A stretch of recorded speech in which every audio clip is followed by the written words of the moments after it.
We have a quorum. Mayor Patterson, we have quorum. Okay, thank you. So first up, we have Committee of the Whole closed meeting.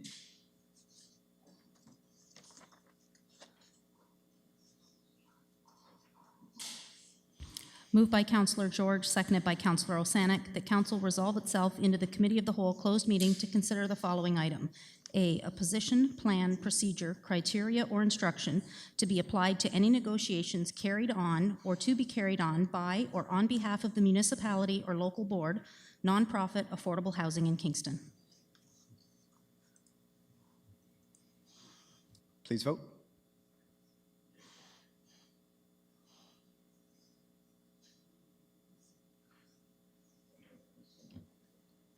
And that carries.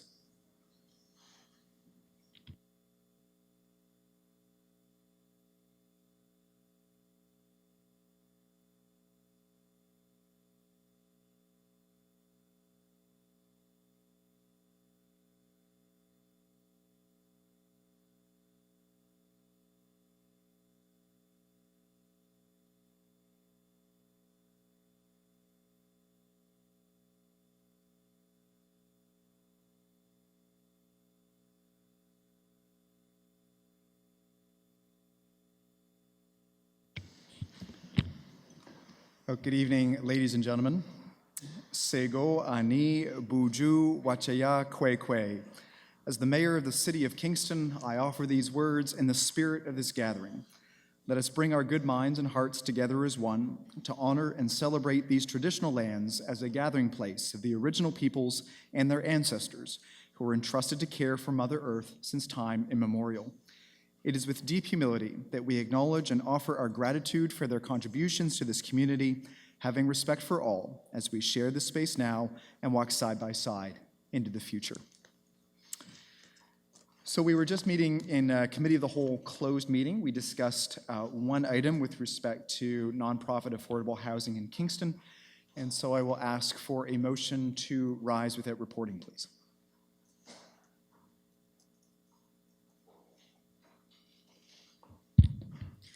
Moved by Councillor Schell, seconded by Councillor Holland, that Council rise from the Committee of the Whole closed meeting without reporting.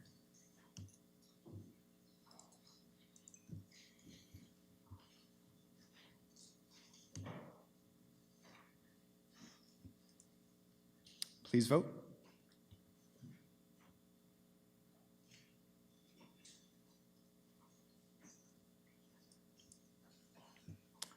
And that carries. Next, we have the approval of the addeds. We have an additional 2 delegations and a couple of communications. Can I have a mover for the addeds, please? Moved by Deputy Mayor Turner, seconded by Councillor Bohm.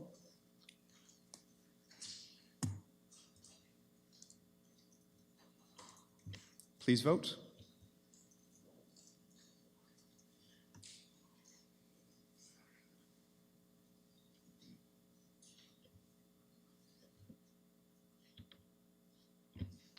And that carries. Okay, are there any disclosures of potential pecuniary interest? Councillor McLaren. Thank you. I declare interest in the matter of the Committee of the Whole closed meeting. A position, plan, procedure, criteria, or instruction to be applied to any negotiation to be carried on by or on behalf of the municipality or local board, nonprofit affordable housing in Kingston, in that I have interest in property that is proximate to a property referenced in the report. Okay, thank you. Councillor Candon. Thank you, and through you, I, Adam Candon, of the Council of the Corporation of the City of Kingston, declare my pecuniary interest in the matter of report number 65, the first clause that is deferred, and the second clause as my real estate brokerage has business arrangements with the subject business.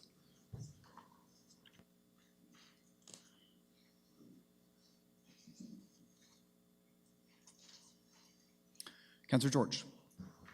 Through your worship, I, Kevin George of the Council of the Corporation of the City of Kingston, declare my pecuniary interest in the matter of Clause 2, report number 66, as my company is providing a service for the applicant.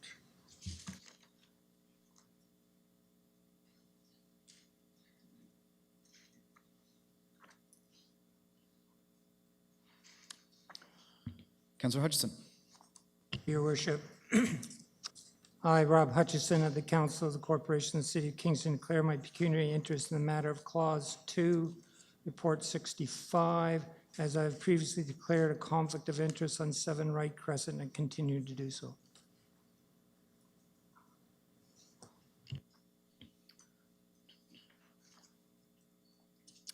Okay, thank you. So we will move on. We have no presentations this evening, but we do have 2 delegations.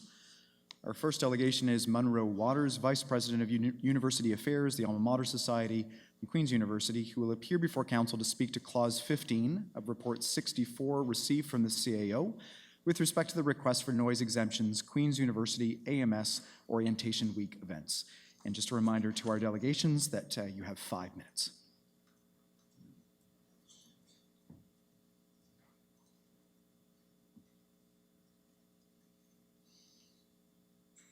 Sorry, I'm just waiting for my PowerPoint to be set up. Perfect. All right. Your worship, counselors, staff, and guests, thank you for giving me the opportunity to speak today on Orientation Week. My name is Munro Waters, and I'm the Vice President of University Affairs of the Alma Mater Society, Queens' undergraduate student government. I'm here today as we are requesting a noise exemption for 5 of our Orientation Week events. For first-year students, Orientation Week acts as their introduction not only to Queens, but also to Kingston. Orientation Week has been an integral part of welcoming new students to the Queens and Kingston community that will become their home for at least the next 4 years. The goal of these events is to integrate first years into their new community, as well as help them forge connections between one another. Many people forge friendships during that first week that continue throughout their entire undergraduate experience and last their entire adult lifetime. This is such an important part of the student experience, and the events and traditions that Queens are renowned for are showcased. Around 1,300 student volunteers donate hours of their time to implement these events and guide incoming students through their first week at Queens, which shows how much this truly means to all students. This year, we have altered many of our events to scale back on our use of city space, as well as we have incorporated extensive risk mitigation plans and cleanup strategies. This is the first year any of this has been done. We recognize and appreciate the support that the city provides us during this important time for our students. So at this point, we're going to go into the 5 different events to provide you a little bit of a background on what those entail. So first, we have a carnival-style event of mini games and activities that include inflatables, a dunk tank, a photo booth, among several other classic mini games you would find at a regular carnival. This event is held on campus on one of our athletic fields, and the reason we're requesting a noise exemption is due to the amplified music associated. Next, we have the semi-formal event. So this is the Arts and Science semi-formal event where all the first years have the chance to dress up, take pictures together, and enjoy their last night of Orientation Week. This is held on campus as well in the Biosciences courtyard, and there's amplified music at the dance portion of the event. We also have Frosh Night In. So this is a quiet night for first years where they're able to sit and enjoy a movie together outdoors on a large projector screen. This is a great opportunity after a really long day of busy Orientation Week activities. So this event is held on campus at Summer Hill, and there will be amplified noise due to the fact that it's a movie screening, but it is going to be a Disney film that's appropriate for all ages, so that shouldn't be a concern. Next, we have our mystery concert. So it's a mystery because we don't reveal the artist until they come on stage, and that is for all students to attend. So it's a really fantastic opportunity for interfaculty bonding during Orientation Week. This is held on campus as well in the Miller parking lot, and there will be amplified music during the concert as well as sound checks prior. However, the noise levels will be monitored throughout the event by an AMS representative. And then we have Frosh Night Out, which is the final competition and closing ceremony for the narrative that runs throughout Orientation Week called the Artside Cup, where 2 halves of the faculty compete against one another. These activities in the ceremony will help bring together a large faculty that tends to struggle to establish a sense of community due to their size. And we want them to feel like they're truly part of a bigger whole. This event is held off of campus on Cricket Field, and there will be amplified noise due to cheering during the first 10 minutes of the event, followed by speeches. Orientation Week events are so valuable not only because they provide a safe place for first-year students to interact with one another, integrate into the greater Kingston community, and begin their student experience, but these events also help prevent students from partying in the streets, engaging in nuisance activities, and will overall lead to a more positive, safe experience for those students. I'd like to respectfully thank everyone for your time and consideration.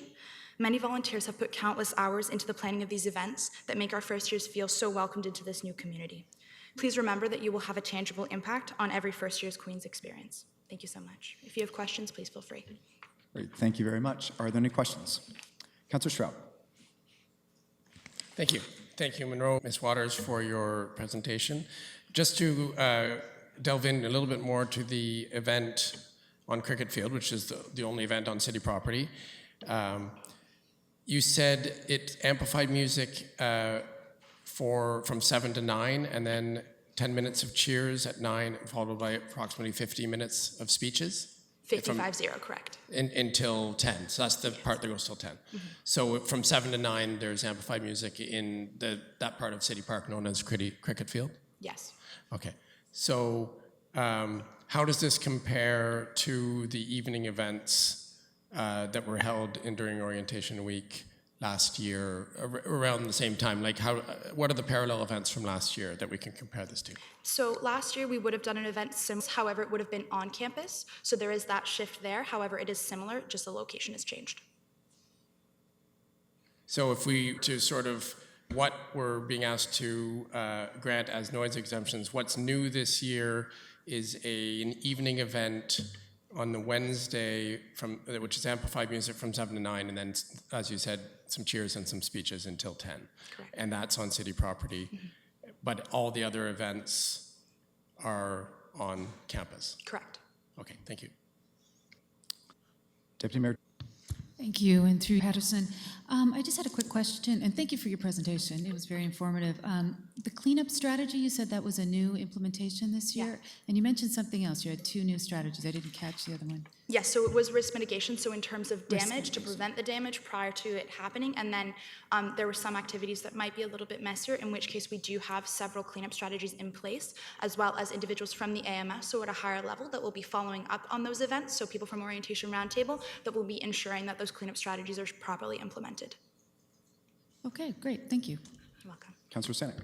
Your Worship, it's very similar. So with the cleanup strategy, if there was any damage at City Park to like the flower gardens or tree branches, that would be taken care of by your cleanup crew and repaired? So in the past, if there were any damages that were done to the park as a whole, we have paid a fine that was associated with those repairs. However, if it was a mess, obviously, that we could take care of in person in that moment, then we would do our very best to do so. Okay. Councillor Hutchison. Just along the lines of Councillor Stroud, in the past, we've had problems and complaints when the Miller Hall parking lot concert was going on. So on the Frost Night Out on the Wednesday, you're going to be that much closer with the music to the neighbors. And that's where the complaints were coming from, on the other side. Now, we got that mitigated, so by them making adjustments in the sound levels. So I'm wondering what are you doing to make sure that that music doesn't invade the neighborhoods? So Or like to I said, oh, sorry. East. Thank you. So similar to what I said with regard to the strategies, the Orientation Roundtable will be present at the majority of our events in order to ensure that we are not a significant disturbance to the community as a whole, and we clean up properly after ourselves once we've had these events. Was that helpful? Or?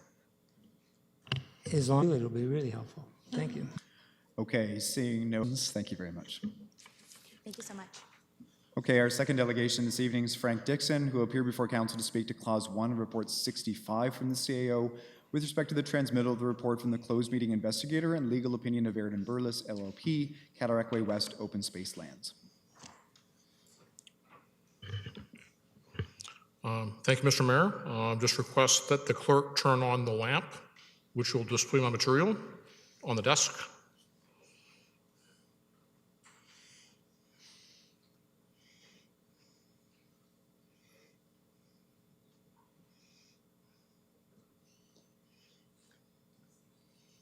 Okay, thank you. It looks good.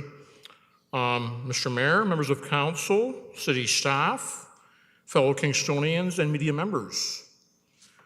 I'm coming tonight to discuss what I found is a very confusing file. I spent 10 hours looking at it, and I came up with a number of questions, and I realized that staff won't be answering them in this format. I'm hoping that some members of council will find them interesting enough to ask them during the debate portion. Question number one, was a lawsuit actually filed in the matter, or has there only been the threat of a lawsuit? That's not clear in the report. No map was provided with the report. Why not, and where exactly is the land parcel located?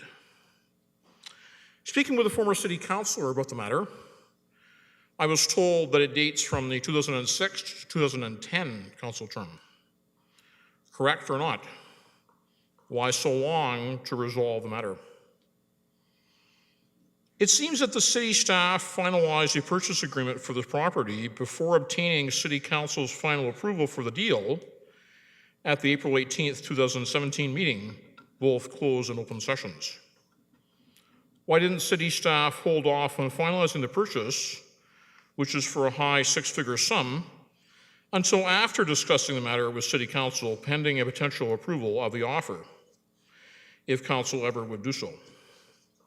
This would seem to be the normal procedure, given that there's a large amount of money involved here, based on what I've seen happen at City Council in Kingston during the past 6 years I've followed matters closely. So, is this misconduct or violation by city staff based on their legal obligations under the Ontario Municipal Act? Is this the essence of what the Amberley Gavel investigators are saying in their report? It seems clear. Why did city staff then contact Aird & Barreless for a second opinion? Was council supportive of this decision? Were they informed of it? And if so, when was this approval given? When was the complaint originally filed? This basic information is not in the report. When did the city transmit the complaint material to Amberley Gavel? This basic material is not in the report. When did Amberley Gavel first report back to the city? This had to have been before July 3rd, 2018, since otherwise, why would city staff seek a second opinion shortly after that date from Aird & Barreless? This basic information is not in the report. Did the city call on Amberley Gavel to revise its opinion before final receipt? When did the city retain Aird & Barreless? This basic information is not in the report. Why did the city retain Aird & Barreless? This basic information is not in the report. What is the cost of the Amberley Gavel investigation? This basic information is not in the report. What is the cost of the Aird & Barreless investigation? This basic information is not in the report. Is there a precedent for the city obtaining two legal opinions for cases such as this? Please explain. And I'm going to add one more question. What was the plan that the city had for buying this property some 10 years ago? What was the intent for the land?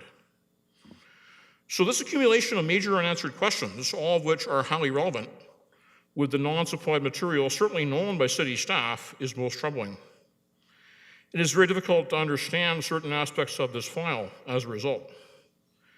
This is all the more of a concern since City Council in 2015 adopted open government as one of its 6 strategic priorities for its term, and Council does direct city staff under the Municipal Act. So I'm concluding that report number 60, clause 1 is inadequate, of poor quality, and is unprofessional. All told, it is well below the standard Kingston residents expect from their municipal government staff. I advocated deferral tonight on this file to the August meeting of City Council or to a special meeting of City Council before then, pending full and complete disclosure by city staff about these vital questions. Thank you very much. Thank you. Are there any questions? Okay, seeing none, thank you very much. Okay, so we will move on. We have no further delegations. So we have no briefings this evening. Are there any petitions to present? Councillor Bone. Thank you. And through you, attaches a petition from the residents of Butternut Creek Estates in the city of Kingston. The petition requests the council's urgent attention to the need for a plan to replace and reconstruct the road surfaces within the subdivision. Petition has been gathered and organized by the undersigned on behalf of all the residents of Butternut Creek Estates. Signatories to the petition are 54, representing 29 of 33 households in Butternut Creek Estates, or 88% of the households which could be contacted within petition's time window. We feel certain that those not contacted will also fully support this petition. Bear with me. The current road surfaces in the Butternut Creek Estates subdivision are the original asphalt concrete road base as installed 30 years ago by the subdivision builder. Our understanding is that upon acceptance of the completion of the subdivision, a top coat of asphalt should have been applied but was not. Reasons for this situation are not known to us. With age, usage, and seasonal conditions, the current road surfaces have become badly damaged and have reached the end of their useful life. To maintain safety for road users and avoid impact on property values, replacement is needed in the near future. We understand the City of Kingston uses a grading and assessment process to prioritize and budget road repairs as per the province of Ontario. We feel that this system will always result in less used, smaller roadways such as our subdivision streets being at the bottom of the list. This ranking process notwithstanding, these secondary roads do incur wear and tear and require service in a timely manner. We feel that the current ranking process is inequitable and does not address our needs. The process needs to be amended to include, for example, an annual budget allocation and planning process for the replacement and repair of local roads. We feel that the maintenance burden the City of Kingston incurs with regard to municipal infrastructure within Butternut Creek Estates is minimal in comparison to other subdivisions. We have no parks, no sidewalks, no curbs, no water mains, no fire hydrants, no sanitary sewers, no storm drains, catch basins, or drainage infrastructure. The residents of Butternut Creek Estates pay comparably similar property taxes to the City of Kingston as other subdivisions and expect less in the way of infrastructure as a result of our choice of living location. The subdivision road surfaces are one of the major infrastructure items we count on the City of Kingston for, and the time has come to plan to deliver the much-needed replacement for this item. Okay, thank you very much. Councillor Osanek.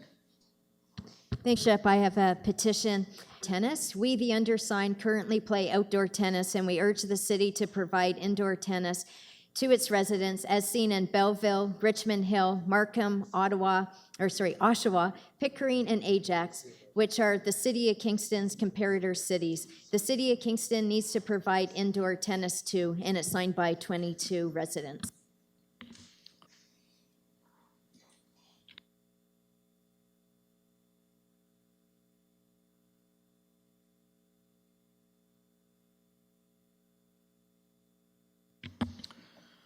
Okay, so we will move on if there are no other petitions. Oh, I'm sorry, Councillor Hutchison.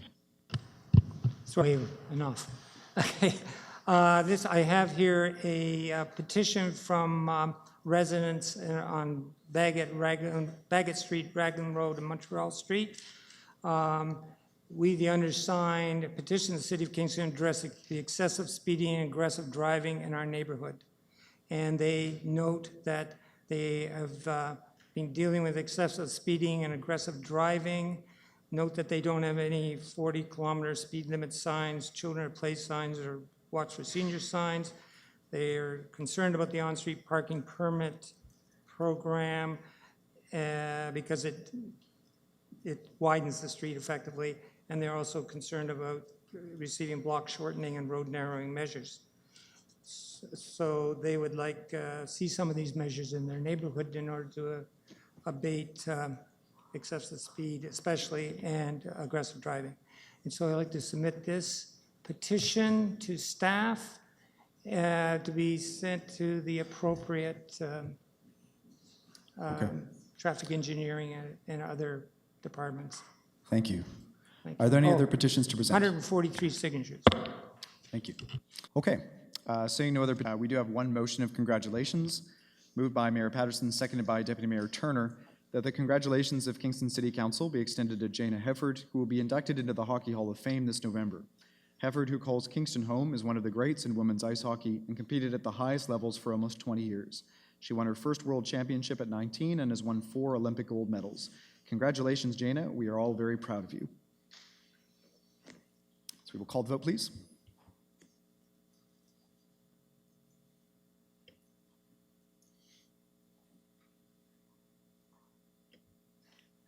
And that carries.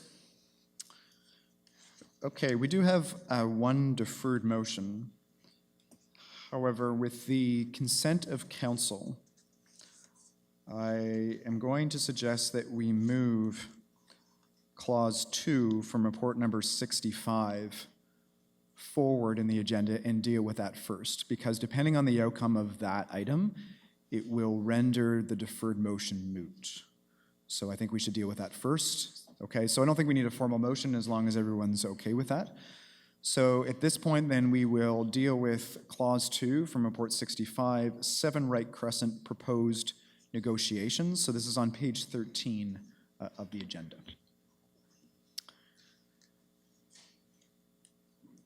Okay, any discussion? Councillor Neal? Thank you very much. Just a couple of things for clarification, if I might. I can't remember if this first came to us in this term of council or at the end of the last term of council, but I do know that this has been in negotiation for some time. And a couple of questions to the commissioner, if I might. First off, after today, I believe it's tomorrow that the timeline runs out for this RFP. And also, I believe this is the last council meeting before we become what's affectionately called a lame duck council that can't spend money on such things. Could you tell me if those are accurate? Commissioner Hurdle? Through Mr. Mayor, I'll get started, and City Solicitor might want to add to that as far as the agreement is concerned. So as far as the lame duck provision, that is my understanding that this would be the last council meeting where decisions in terms of land disposition could be made. So that would be related to this particular issue. As far as the agreement is concerned, my understanding is that the clause that's in the agreement, the date has been changed to July 11 in terms of waiving of the conditions from CJM. Thank you. And thank you for an opportunity to talk about this file earlier. I guess my next question, there were, I think, 3 RFP proposals that we received. Could you tell me why we wouldn't open up the process since this RFP was unsuccessful in getting the project operational? Why we wouldn't review or go back to a couple of the other that were approved, that were considered adequate for consideration? Commissioner Hurdle? Thank you, and through you, Mr. Mayor. I actually believe that we had more than 3. I think we had 4, if I'm not mistaken, different proposals for this property. We did recommend this one. So council does have the option to basically walk away from the RFP process and the current agreement that's in process as well. But in terms of, from a staff perspective, because there has been so much time that's been spent in terms of trying to make something work with this property, what we're proposing to council is to give us some time to go back and see what we could possibly try to negotiate with CJM, who has been involved now for 4 years. And the council report does talk about a number of elements that we have brought forward to CJM's attention that we think should be part of these negotiations, like increased affordability and sustainability as far as the affordable units are concerned, the introduction of units to help support the Rideau Heights regeneration, and of course the property value, we believe, has changed since 2012 when the city bought it, and that's something that needs to be reviewed. So the only thing that council, if council supports the staff recommendation tonight, is giving us the ability to go back and try to achieve some positive outcome through negotiations. If that doesn't happen, then the city can definitely go back to an RFP process or another process. Thank you. Wasn't the first time, but I believe I voted not in favor of the original recommendation, and I stood bravely alone on that vote. My issue at the time, and my concern now, is that the property was purchased from the Good Sisters with the understanding that it would be for mixed affordable housing. And my concern is that we're able to maintain that focus and that direction regardless of who the successful proponents are. Can you give me some assurance that that will happen and that it will be indeed sustainable, affordable housing and not what I know Carrico has entered into in the past, which are 15 and 20-year temporary affordable agreements? Commissioner Hurdle.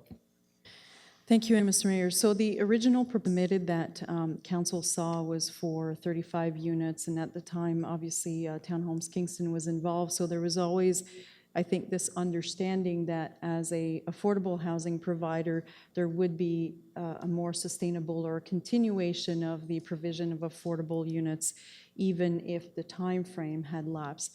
So if you look at the staff recommendation, I think we're quite clear to include another potential non-for-profit housing provider, because we do understand that probably the only way to secure the ongoing and sustainable affordable units is through an affordable housing provider.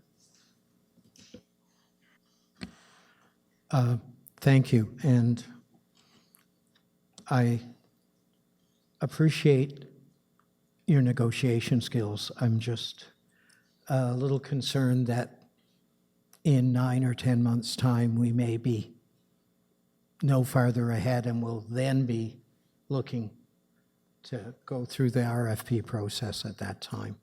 So, thank you. Okay, thank you. Next time on this is Council. Thank you. And through you, just very quickly for the commissioner. So it seems clear to me, I'm going to phrase this as a question, that we've already gone through and incurred a lot of costs and time going through the initial RFP, which kind of brought us to sort of where we are today. And if I understand it correctly, it's follow this through to see where we can get, speaking to all of the concerns that Councillor Neal mentioned, to come back with a product which, if isn't what we want at that time, then we could vote it down and kind of go through this process again. But it doesn't commit us to going through that whole process beforehand. Is that an accurate statement? So we could actually save some time and money in this sense and still get to a good place? Commissioner Hurdle. Thank you, and through you. So the answer is yes, and I would just add that all parties have obviously put a lot of time and money into the process so far. And you're absolutely correct. At the end of the day, if we bring something back to council that council is not agreeable to, then we have the ability to start the process all over again. I do want to point out that the reason why the time frame obviously is quite long is because of we know that we're going to have a situation with council where decisions around property disposition cannot be made during that period of time. So we will need to be working with the new council in place. And just as a follow-up question, as we're going to be going ways, if we approve this tonight, it gives you the ability to kind of use some of that time with the delegated authority to have those negotiations, which means there wouldn't really be any wasted time if we take this approach, but we wouldn't actually have that time useful if we went with an RFP at this point, because there's no way that RFP would be launched before we go lame duck. Is that correct? You, Mr. Mayor. So, yeah, we understand, or my understanding is that council would be lame duck in August, I believe. So, I would say there would be no way that we would issue the RFP and receive proposal prior to that time frame. Thank you. Councillor Holland. Thank you, Your Worship. I guess just to clarify, maybe, or add to Councillor Neal's questions regarding the intention in this direction is that there be that the discussions include initiatives around affordability that would support the Rideau Heights regeneration, and also just sort of generally speaking with our social housing in the city. So is that is it the case that an RFP is not required when there is an RGI component to a housing development? Is the part that I kind of need to clarify. Commissioner Hurdle. Through you, Mr. Mayor. So of things. One is the agreement that we currently have with CJM allows us to negotiate different terms to the agreement. So we don't have to go back to an RFP to be able to negotiate different terms. That's part of the agreement. The RGI component, if we wanted to include that in negotiations, which we have mentioned to CJM, is something that we can do either through negotiations, or we could also include in an RFP as well if council decided to go in the RFP route. Okay, thanks. So then,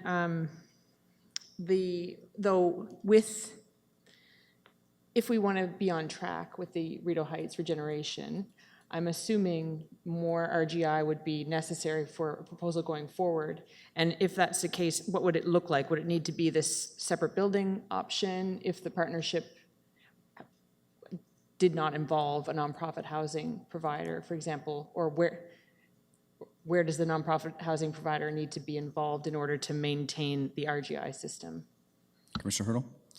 Thank you, and through you, Mr. Mayor. We would definitely want to see a non-for-profit housing provider involved with the RGI system. I think that's the route we would recommend to go. And Rideau Heights, you're correct, is a priority of council, and we know that we do have limited access to limited land within the city to be able to relocate some of these units. So we have to think through strategically all the opportunities that we have to move ahead and initiate some of those relocations.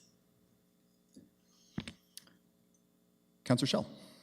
Thank you, Mr. Mayor. Sort of back to the beginning, the original RFP, we were offered 35 affordable units. So I'm presuming that would be the basis for the negotiation, a starting point that we wouldn't want any less, or I'll let you answer. Commissioner Hurdle. Through you, Mr. Mayor. So we have already started to have some of those discussions at the follow-up meeting, and the staff recommendation is obviously based on we would want to see more than 35 units of affordable units at 80% for a period of 20 or 25 years. And that's why we wanted to set out some of the terms that we would be looking at in terms of negotiation in the recommendation, such as more affordability or a deeper level of affordability or long-term sustainable affordability, including Rideau Heights regeneration. So based on our conversation and the recommendation, because there are 3 options that are laid out in the report, and one of them is to just go ahead with the 35 affordable units, but we don't feel that that's what we should be recommending to council. We feel that there should be more affordability on the property. Thank you. So I guess what you were saying was the RFP with townhomes and CJM said we will give you 35 units, and we could just go with that with CJM. But yes, this sounds like a much better idea to continue the negotiation to get more, as much as we can. So I'm quite satisfied to vote in favor of this. Thank you. Thank you. So we will call the vote. Clause 2 of Report 65.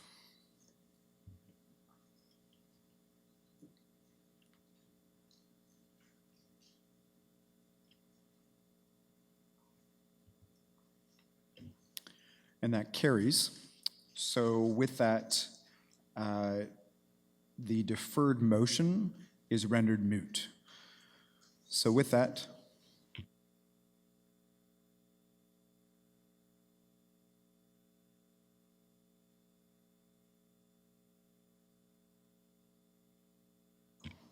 so just for the record, can I have council's consent then to withdraw the deferred motion? Consent is given. Thank you. Okay, so we'll move on to reports. First up is report number 64 from the CAO.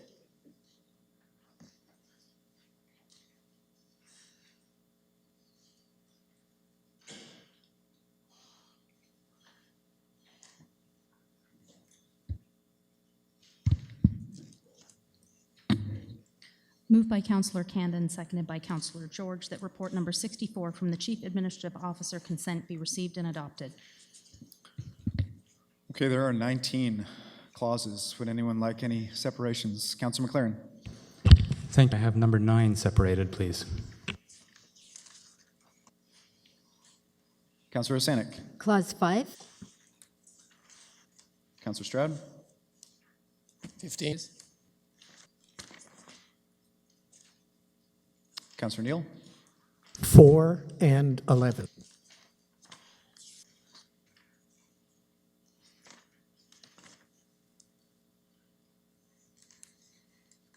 Any other separations? Okay, seeing none, we'll vote first on the balance of the items. So, Clause 1 is a license agreement with Limestone Boat and Board Club to permit Trillium grant application. Clause 2 is Breakwater Park renovation. Clause 3, close and declare surplus unopened portion of Marker Crescent. Clause 6, Cataract Waste Source Protection Plan, appointment of risk management official. Clause 7, 2018 City of Kingston Arts Fund grant recommendations. Clause 8, extension of heritage easement agreement, Queen's University Kingston main campus. Clause 10, update on cannabis legislation and proposed reallocation of funding from sales of cannabis. Clause 12, Harbor Restaurant at Portsmouth Olympic Harbor, lease extension to December 31st, 2020. Clause 13, Invista Center naming rights. Clause 14, Affordable Housing Capital Funding, 2019 IAH and SIF rental housing allocations. Clause 16, award of contract for supply and installation of new modular water chillers at Rideau Crest Home. Clause 17, write-off of uncollectible defaulted provincial offense fines. Clause 18, award of contract, contract administration and inspection, John Counter Boulevard. And Clause 19, partnership with CFB Kingston Digital Imagery Project. Councillor Stanek? Your word, I asked for Clause 5 to be separate. Clause 5? I think I skipped Now over. corrected, thank you. Okay, so I skipped over Class 5, so we will get to that. Okay, so we will call the vote first on those items. Please vote.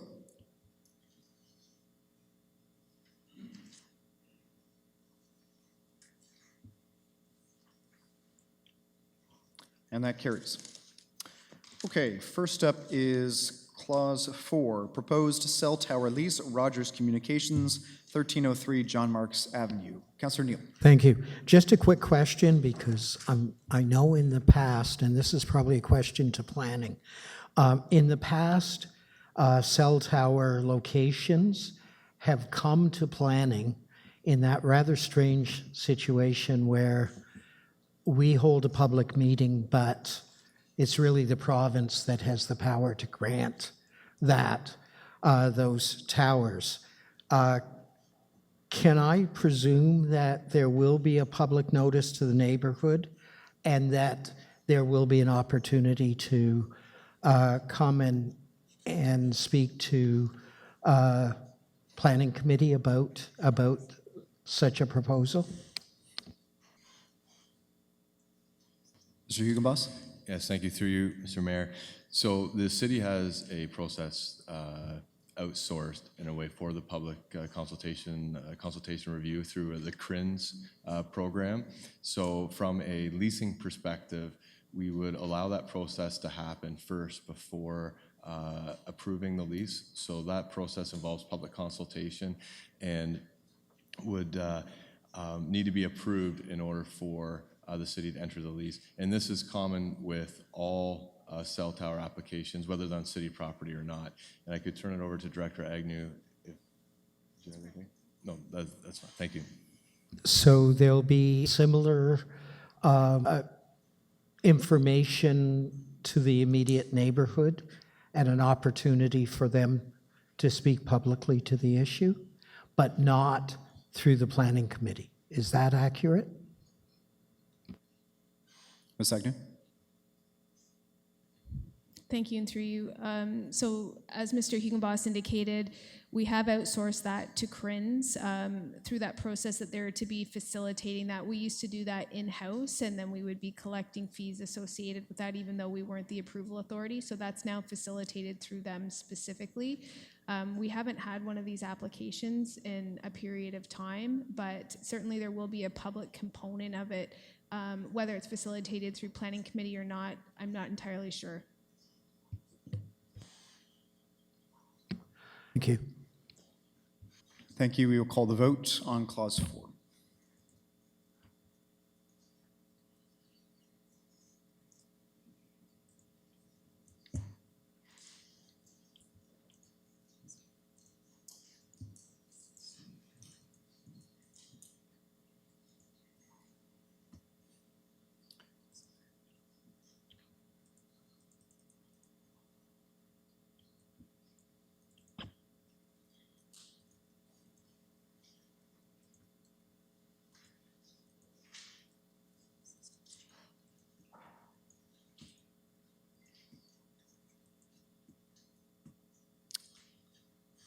Mr. Clerk, do we have a?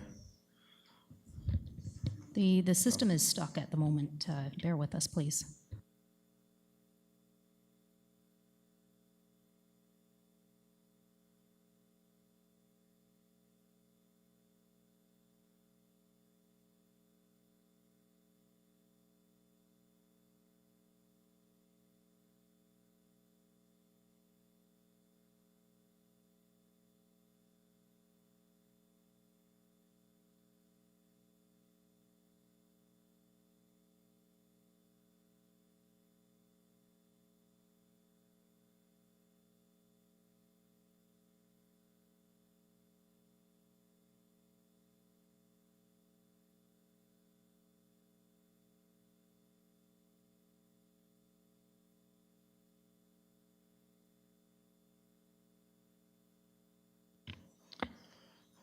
So the clerks are just rebooting the voting software, so it'll just be a 2-minute wait. So 2-minute recess.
Okay, ladies and gentlemen, we are ready to go.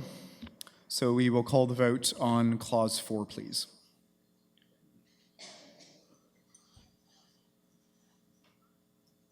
Please vote.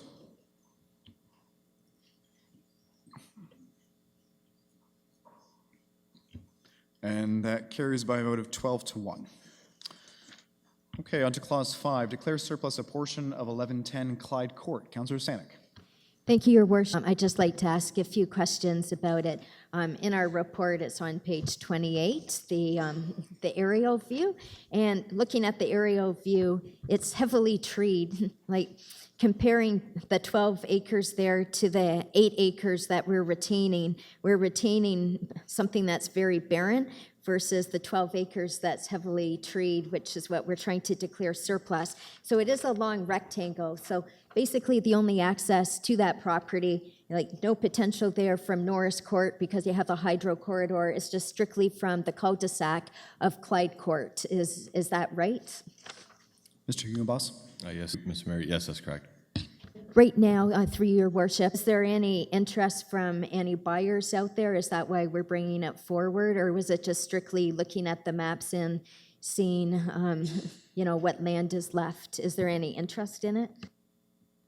Again, through you, there has been interest from variety of sources over the years. Nothing's come to fruition, but at this point in time, we have a considerable depleted supply of industrial land based on recent success with large buyers just north of here in Cat Estates. So with the knowledge we have of this property and the length of time it will take to bring on new supply to the inventory, it's an ideal time now to add this to the inventory. My last question, Worship, through you, is if we do declare this surplus, is the intent to clear cut it and then wait for a developer to come along, or can we keep it in its natural state right now?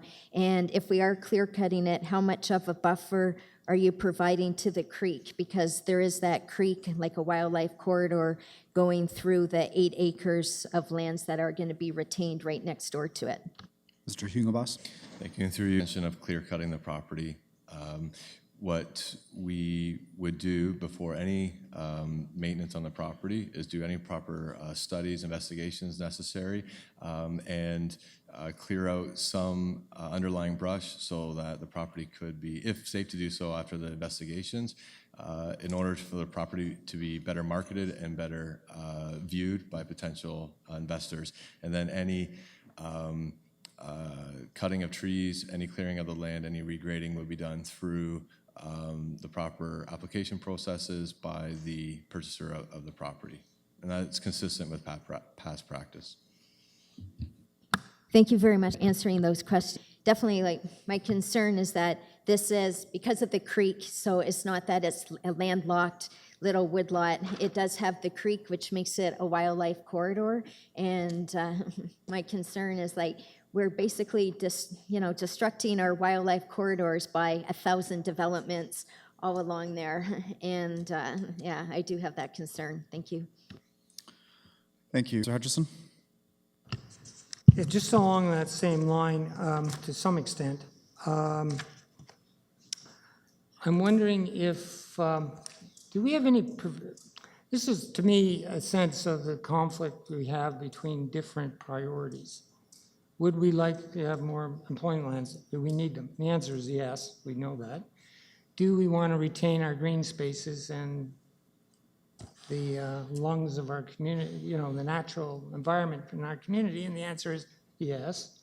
So I'm wondering if we have a provision for supply, when this sort of thing happens, when one green space is being taken up in order to get employment lands, as in this example, do we have a provision for alternative green space or obtaining alternative green space so that there's some kind of balance going on? Mr. Hugenboss? So, through you, Mr. Mayor, the city does have a past practice and record of providing typically substantially more green space than required through the subdivision process. So, as an example, the Cataraqui Estates, where there has been the recent activity of large acre deals, there was in the neighborhood of 10 to 15%, if not more, green space, wetland, not including the wetlands north of Cat Estates, and forested area retained as part of those approvals going back a few years. And what we have a policy on is to, as we develop those lands, that we do what the normal public development community is required, but typically we exceed that. And in the most recent examples, Cataraqui Estates, we significantly exceeded the requirement of natural space back to the city. In this case, it just stayed with the city. Thank you. Okay, so we'll call the vote.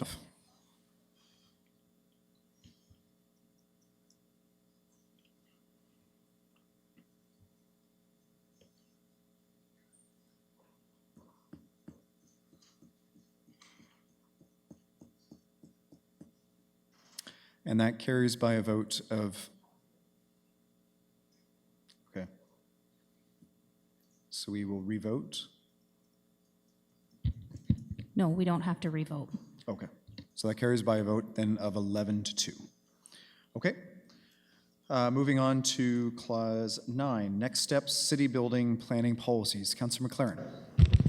I received a couple of emails and a telephone call asking me to bring some concerns and get some clarification in public. The first one, they would ask me to ask that while this tall buildings policy is being developed, that there will be lots of public consultation and throughout the entire process. Could you confirm that that is in fact going to be the case? Ms. Agnew? And through you, so absolutely it is the intention. Certainly I didn't want to proceed with developing much of a plan with Mr. Todderan in advance of having some clear direction from council on this matter. But I have at a high level already started to pull together a comprehensive communication and public engagement strategy related to this work, acknowledging the utmost importance of the development of this collaboratively as a community. It's definitely not something that's intended to be developed in any way in isolation, and there will be multiple opportunities for public engagement throughout the process prior to any set of recommendations being brought before committee and council. Thank you. And one other concern they were having, when there are those various kinds of opportunities, they're concerned that there might be short windows of consultation. So for example, if a survey were to be offered, they're concerned that it might be a very limited time, and they're hoping that we can confirm that they will be as long as possible, the time frame to supply feedback. Ms. Agnew? Thank you, and certainly in putting together the engagement strategy, we'll be looking at multiple ways of people being able to engage within the process, but also within the understanding that this set of policies for the city is a very critical element that we need to develop. So we do want to do that as a matter of priority while also striking a balance with there being effective public engagement within the process. So we'll certainly be factoring all of that in when we develop the strategy, should council give us direction to tonight. Thank you. And the last thing, they asked me to start the consultation, I guess, by stating that there are some people who feel that tall and skinny buildings downtown are inappropriate and they're fine everywhere else, and that if we were to allow tall and skinny buildings in the downtown area, we would be, it's an architectural fashion that may pass out of fashion in a little while, and if that is the case, the heritage will have already been ruined. Thank you. Thank you. Councillor Neal. Thank you. The intent of this motion, I guess, I just have a couple of process questions, if I might.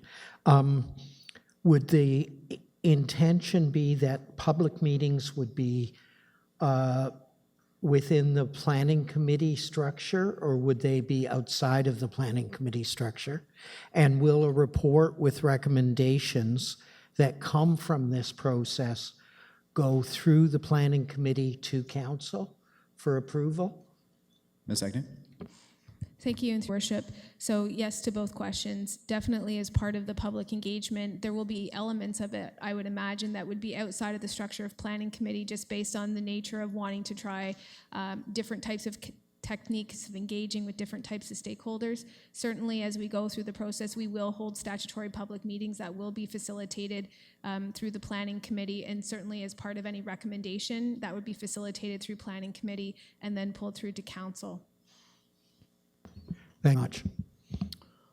Okay, Councillor. Thanks, Your Worship.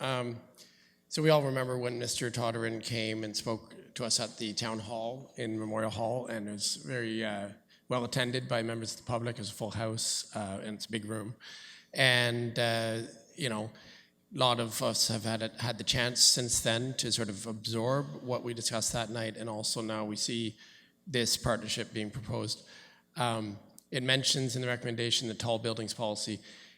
I'm just wondering because if you look at Todderan's work as a whole, he spends a lot of time talking about designing cities for people and what that means, especially in the dense urban areas.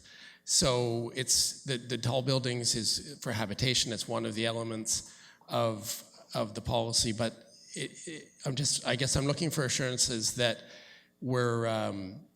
that it will be sort of with the partnership with that company. Does that mean we are getting Todderan's vision as a whole, or are we just sort of choosing to focus on the actually built form part of his policy, which talks about tall buildings? So I would definitely say that from a planning perspective, and as the city's chief planner, we're building a collective vision as a city, and this is not something that we're implementing the direction of Brent Todderan.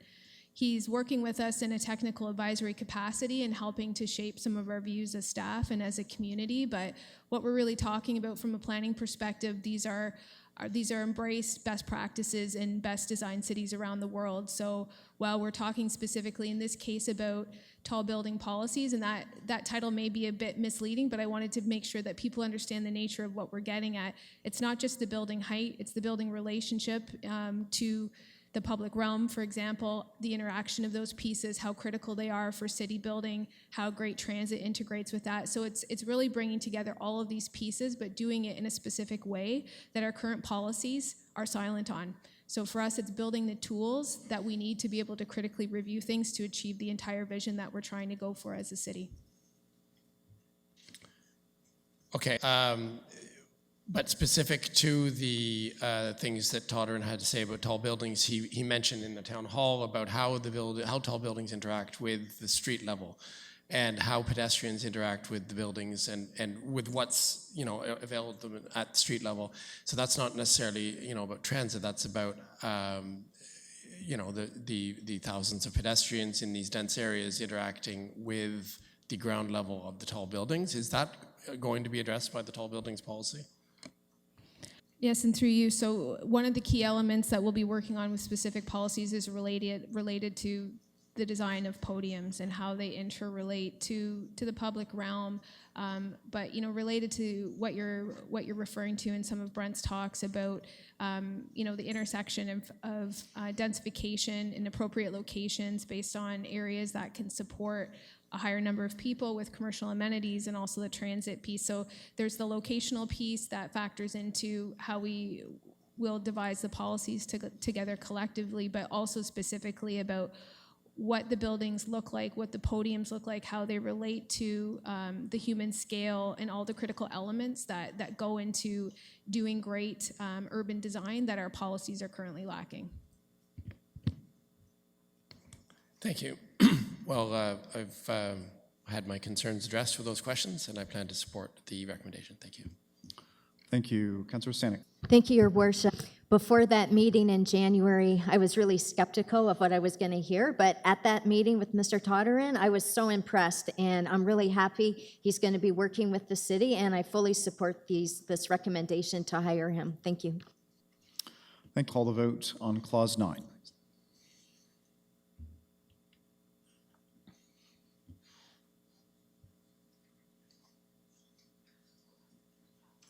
And that carries. Okay, Clause 11, Partnership Francophone Secondary School. Councillor Neal.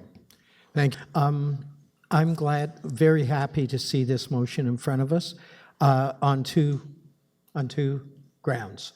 The current location actually is in an industrial zone, and there was a lot of issues in the 90s when it was first located there. And so I applaud the fact that it's going to be in a kind of growth residential area with students able to walk or cycle to school. And I applaud the city's engagement through development charges and some municipal capital reserve fund so that we'll have shared facilities, whether it's a playing field or however that gets resolved. I do want to just mention, and I did send an email when this was still just a rumor to the mayor's office. The tentative location by LCBO for the cannabis shop, this, I believe, once this school is built, will be within the area that LCBO says they don't want to be within a certain distance from schools. So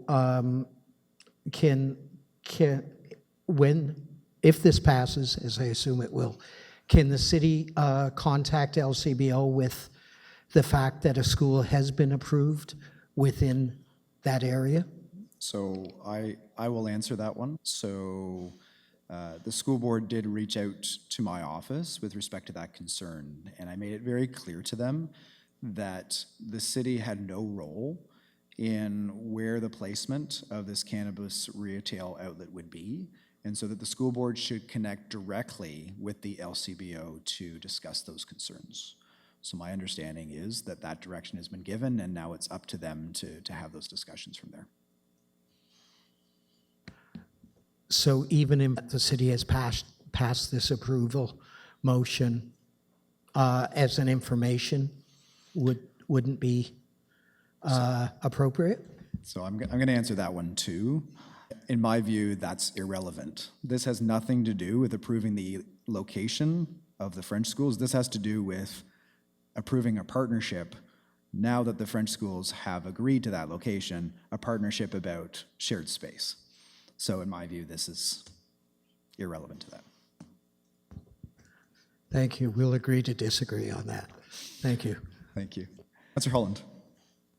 Your worship, so it's essentially a three-way partnership, given that there are two school boards involved here, as well as the city. So I'm curious about the enforcement of restrictions on use of space. Is that, I know that there will be some consultation with the community on what that would look like what the use of space might be like, but just are there any examples that we know of at this point of shared space, outdoor space? It's a little different to enforce restrictions than it would be, let's say, for example, with like a community center hub model, and whose responsibility is that if they're, I know it's early days, but just generally speaking, would that be the boards who would be enforcing those kinds of restrictions, or our responsibility? Commissioner Hurdle. Thank you, and through Mr. Mayor, we obviously don't have all the details around the usage yet laid out because we don't even know what's going to be in the park yet. That's part of the partnership to come up with a joint design. But at a high level, typically what we tend to see with these types of partnership is that the schools want to use the amenities or facilities during weekdays, and during evenings as well as weekends, it's more open for public use, and that's what we would be looking for. As far as maintenance is concerned, those kinds of things are still left to be discussed and agreed to. But to give you an example of where we have shared use with a school board would be Rideau Heights, where we have an example of a gymnasium that's used by a school next door, and we're actually on the property that's owned by the school board. So there are ways to obviously make it work, and that's what we'll be working towards. And we'll have to come back to council in terms of the agreement to finalize the agreement with the school board. Councillor Hutchison. I just want to ask this, and as I've asked before, we're going to do this partnership, and it's my observation that there are a number of places in the city where the signs for these facilities for the park do not indicate they're public parks, or they're not public walkways. And the public gets confused about whether it's private or it's public, and then they don't use it at least to the extent they could. So I'm just wondering, I'm not sure the commissioner has, but based on her previous answer, has the answer, but will we be seeking to have this signed as a public space? Commissioner Hurdle. Thank you, and through you, Mr. Mayor, so I'm not sure to which site Councillor Hutchison is making reference in terms of the other parks that we have. We do currently have, I believe it's Frontenac Park, where we have a shared use already in place with the school board, where the community uses it after hours and on weekends. So this would be similar to this type of arrangements. We would want to make sure that the park is open so that people don't feel like it's completely fenced off and they can't access it. That's the whole point, to make it accessible to the public. But recognizing that obviously there are times during the day, especially weekdays, where the school board would want to have priority as far as access to the park and some of the amenities are concerned. Okay, thank you. Just as an explanation, I've been going at this for years, so some of it's been corrected, okay? But it does happen. Councillor Schell. Thank you, Mayor Patterson. Just to clarify for me, there is already parkland approved for this development area, so this would increase the amount of parkland, I understand? Commissioner Hurdle. Thank you. So yes, the way that the subdivision was actually brought to Planning Committee, and the members of council that are on Planning Committee might remember that subdivision provided for a school site, a future school site, as well as a park right next to that school site. So this is about combining our effort and really trying to create a park space that where we can maximize the dollars that we both have, and also access to the public as well, and not duplicate efforts when we're literally right next to each other. But from what I actually add more land, it's the improvements to the land. Q and through you. So the city won't, the city will not own more land, so that if that's the question. But what we will be able to do is access the school board land that, in the absence of a partnership, there would be most likely a fence, and the public would have access to the public area, and the school board would have its own amenities. So what we're trying to do is really work together so it's a larger space that both the school board and the public can use. Okay, so we will call on Clause 11. Please vote.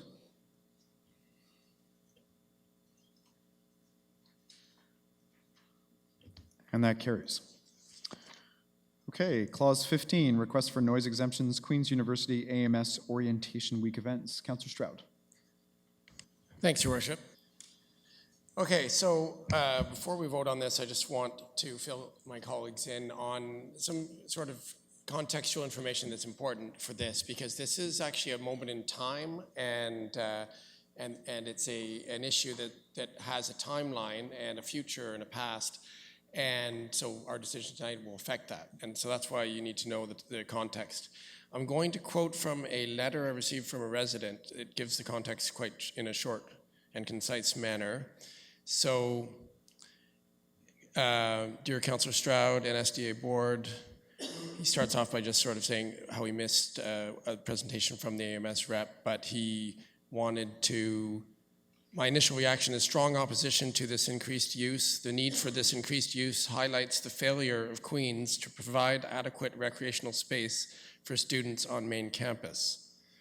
So he goes on to talk about various things that were promised by Queen's but never fulfilled, and then you're left with the situation that we don't have space. As a result, Queen's no longer has any facility on main campus capable of accommodating all frosh, let alone all students, that the old stadium was capable of doing. And then it says, the use of City Park over Frosh Week has been steadily increasing due to increasing numbers of frosh. Increasing the number of events there is not helpful. In addition, the nature of much of the use is not terribly respectful of maintaining City Park as a park for all to use.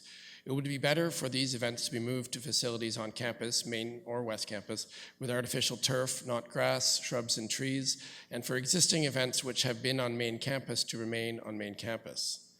So that gives some context. So there's more frosh every year. There's more events now being proposed to City Park. So the crucial point was where I got involved was a year ago, Frosh Week, in the part of City Park that has the splash pad, the children's playground, the children's soccer field. This is, it's also where Arts Fest is, by the way. That it's a treat area with where basically all the children go, and preschool children especially use the playground, and so there's a lot of parents about with young children. That's my core constituency. That's who I am. I am a father of young children. So we're in the park quite a bit. So just from that, of my personal use, I noticed during Frosh Week, these events with amplified music in those areas, right next to the children's playground. So obviously the parents and the children would have been displaced for that week of orientation. And I thought to myself, this is kind of unnecessary. There's got to be a place where they can actually do this exact same thing, just not right next to the playground. And then, of course, after they were gone, I noticed all the grass was dead from the sheer numbers of frosh. And then I started getting complaints, and then there was photos attached, and then I realized I had to address it. I didn't do anything last frosh, the year of last Frosh Week, because I thought, well, next time it comes up, I'll make the concerns known. That's what I've done. And so Cricket Field is the other part of City Park on the other side of Bagot, which is wide open. There's two baseball fields there. It used to be used for cricket right in front of the courthouse. It's an open space, can accommodate large numbers of frosh. The event that they're proposing, we heard about in the presentation, is the only event left from an initial proposal that had multiple events using multiple parts of the park like last year. So I'm grateful for the revised proposal that moves all of those things back onto main campus and only leaves one event on Cricket Field. And I'm happy if the children's playground and that section of the park on the south side of Bagot is off limits for Frosh Week. I'm very happy to support the use of Cricket Field for this one evening. Probably will get a few complaints from residents because it's late at night, but I think it's okay for one night during orientation. So I basically think what we've got here as a final result is acceptable to the residents of Sydenham as a whole, and I'm happy that we can come to. I'm hoping that you will support this noise exemption, but I must say that 30 seconds. The ball is in Queen's Court to provide for ongoing needs of their students, even during orientation week. West Campus can, at any time, we know from the football games, West Campus can accommodate all the students at Queen's at once. So if they do really need that much space, they should just be going to West Campus or another place on main campus if that's important. Really, this should not be a regular thing to download on the City of Kingston. Thank you. Thank you very much. Deputy Mayor Turner, will you take the chair? Chair, and I recognize you. Thank you.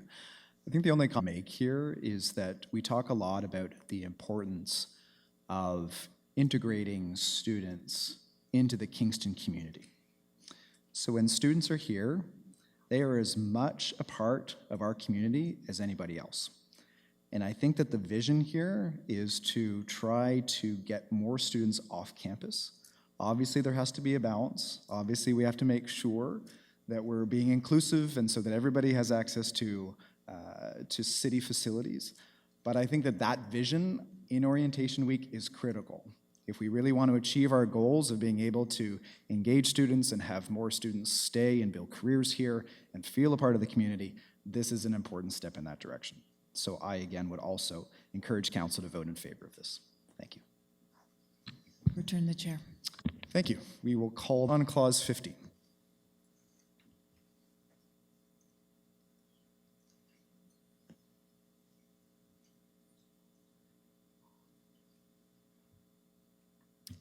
And that carries. Okay, that is everything in report number 64. So we will move on to report 65 from the CAO.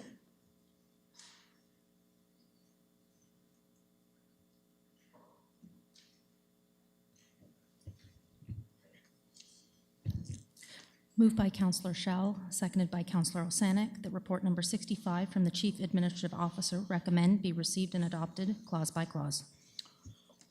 Okay, there are three clauses. We've actually dealt with clause 2. So first we will deal with clause 1, transmittal of the report of the closed meeting investigator and legal opinion of Airden Burles LLP, Cataraqui West Open Space Lands. Councillor McLaren. As I was reading this, I had some very troubling political and legal concerns with this particular, the way the second that clause is worded. And well, let's just say that I feel that having read the Act recently, just after having read these reports, I feel that the Amberley-Gavel report is not exactly equal to this legal opinion. The Act, the Municipal Act, does give it special privileges, and to treat them equally strikes me as politically bad. We did make a mistake according to that report, and we should own it jointly, but not severally. And we should learn from it and make sure that we never make these mistakes again. We should take steps to make sure that these kind of mistakes are not made anymore. But the way that it's worded here, I'm concerned that it looks like we are affirming the legal opinion that is secondary to what the legislative authority tells us we've done. It seems to be it puts us on the wrong side of transparency, on the wrong side of openness, and on the wrong side of the law. And the reason it puts us on the wrong side of the law, as I can see it, is that we have to address the Amberley-Gavel report. That's in the Act. It says in section 239.2, subsection 12, that the municipality or local board, as the case may be, shall pass a resolution stating how it intends to address the report. And it doesn't strike me that merely receiving it is addressing the report, and it's certainly not contradicting it does not address the report, and ignoring it does not address the report. So I have a motion here to amend the second that clause that goes something like this.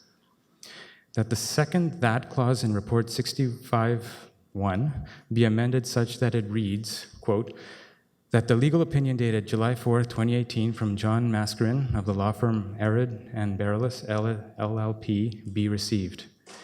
That's been seconded by Robert Hutchison. Okay, so we'll just pause there for a moment. Motion to amend that's on the floor. Can we get that up on the screen, please?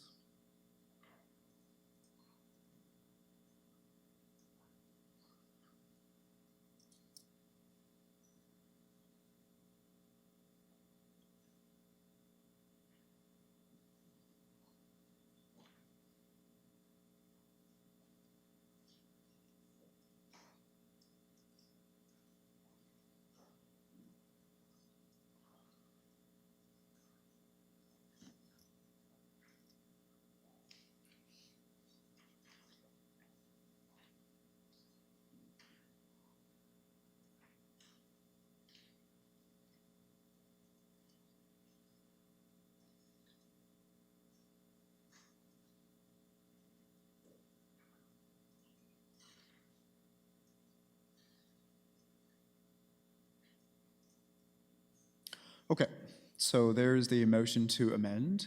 So the motion is on the floor. Councilor McLaren, you can speak to it. I know you already have, but is there anything else that you wish to say to it before floor? I'll just reserve the right to speak last in case there's something that has to be clarified. So is there anyone to speak to the motion to amend only, please? Motion to amend. Councilor Neal. Yes, it's always a little frustrating. Amendment comes immediately, and you had questions of staff for the general motion that might influence whether I can support this or not. So with the forbearance of the chair, I'd like to ask the solicitor a couple of questions that may or may not be directly related to the amendment, but so I think so here's what I would say to that. If the motion to amend was to delete a clause, then that would remove your ability to speak and ask questions about it afterwards. But this motion to amend, it wouldn't do that. So I don't see why you couldn't ask those questions once we return to the main motion, whether the amendment passes or not. thank you. Anybody else that wishes to speak to the to amend only? Councillor Hutchison. Perhaps this came a bit early, but I do want to support this because there's a number of issues with the Airden Burles report that I think are relevant to the whole situation. I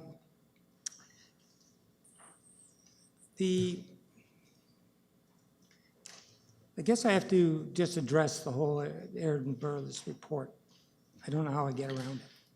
As long as what you're saying is speaking to why the motion is deleting those words. So the important part here is we're being asked to reaffirm that the matter was authorized and executed in accordance with the provisions of the Municipal Act based on the Airden Burles report. I've consulted with a lawyer about this. And so we have this contrary opinion from Airden Burles, and I find that some of the report's arguments and conclusions are questionable, but in particular arguments regarding the efficacy of confirmation motions. But more importantly, the Airden Burles opinion is irrelevant to our considerations tonight. I'll call it the AB report, is perhaps nice to consider for comparisons, but it has no effect on the status of the investigator's report. And the lawyer I consulted, who agrees with the investigator's conclusions, pointed out that under 223.16 of the Municipal Act, quote, except on the ground of lack of jurisdiction, no proceeding or decision of the Ombudsman and Amber DeGavel acts on behalf of the Ombudsman, is liable to be challenged, reviewed, quashed, or called into question in any court. He then cites case law, and then he comments, I don't care whether Airden Burles liked the result or not, it is absolutely bulletproof. He adds, so how does council want to address the report?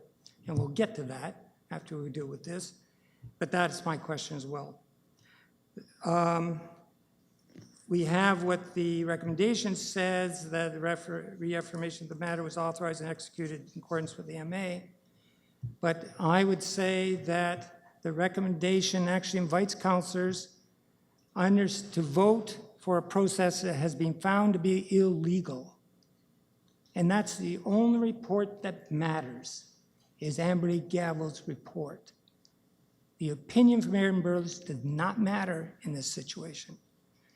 As such, I suggest that council receive the AB opinion but not endorse it in any way. We're split on this, we know that. We need to do better. That's moving forward, that's my approach.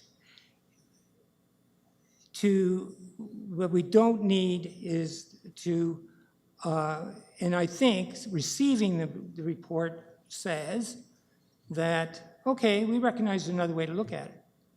But I've got another opinion in addition, and we could go on counting opinions.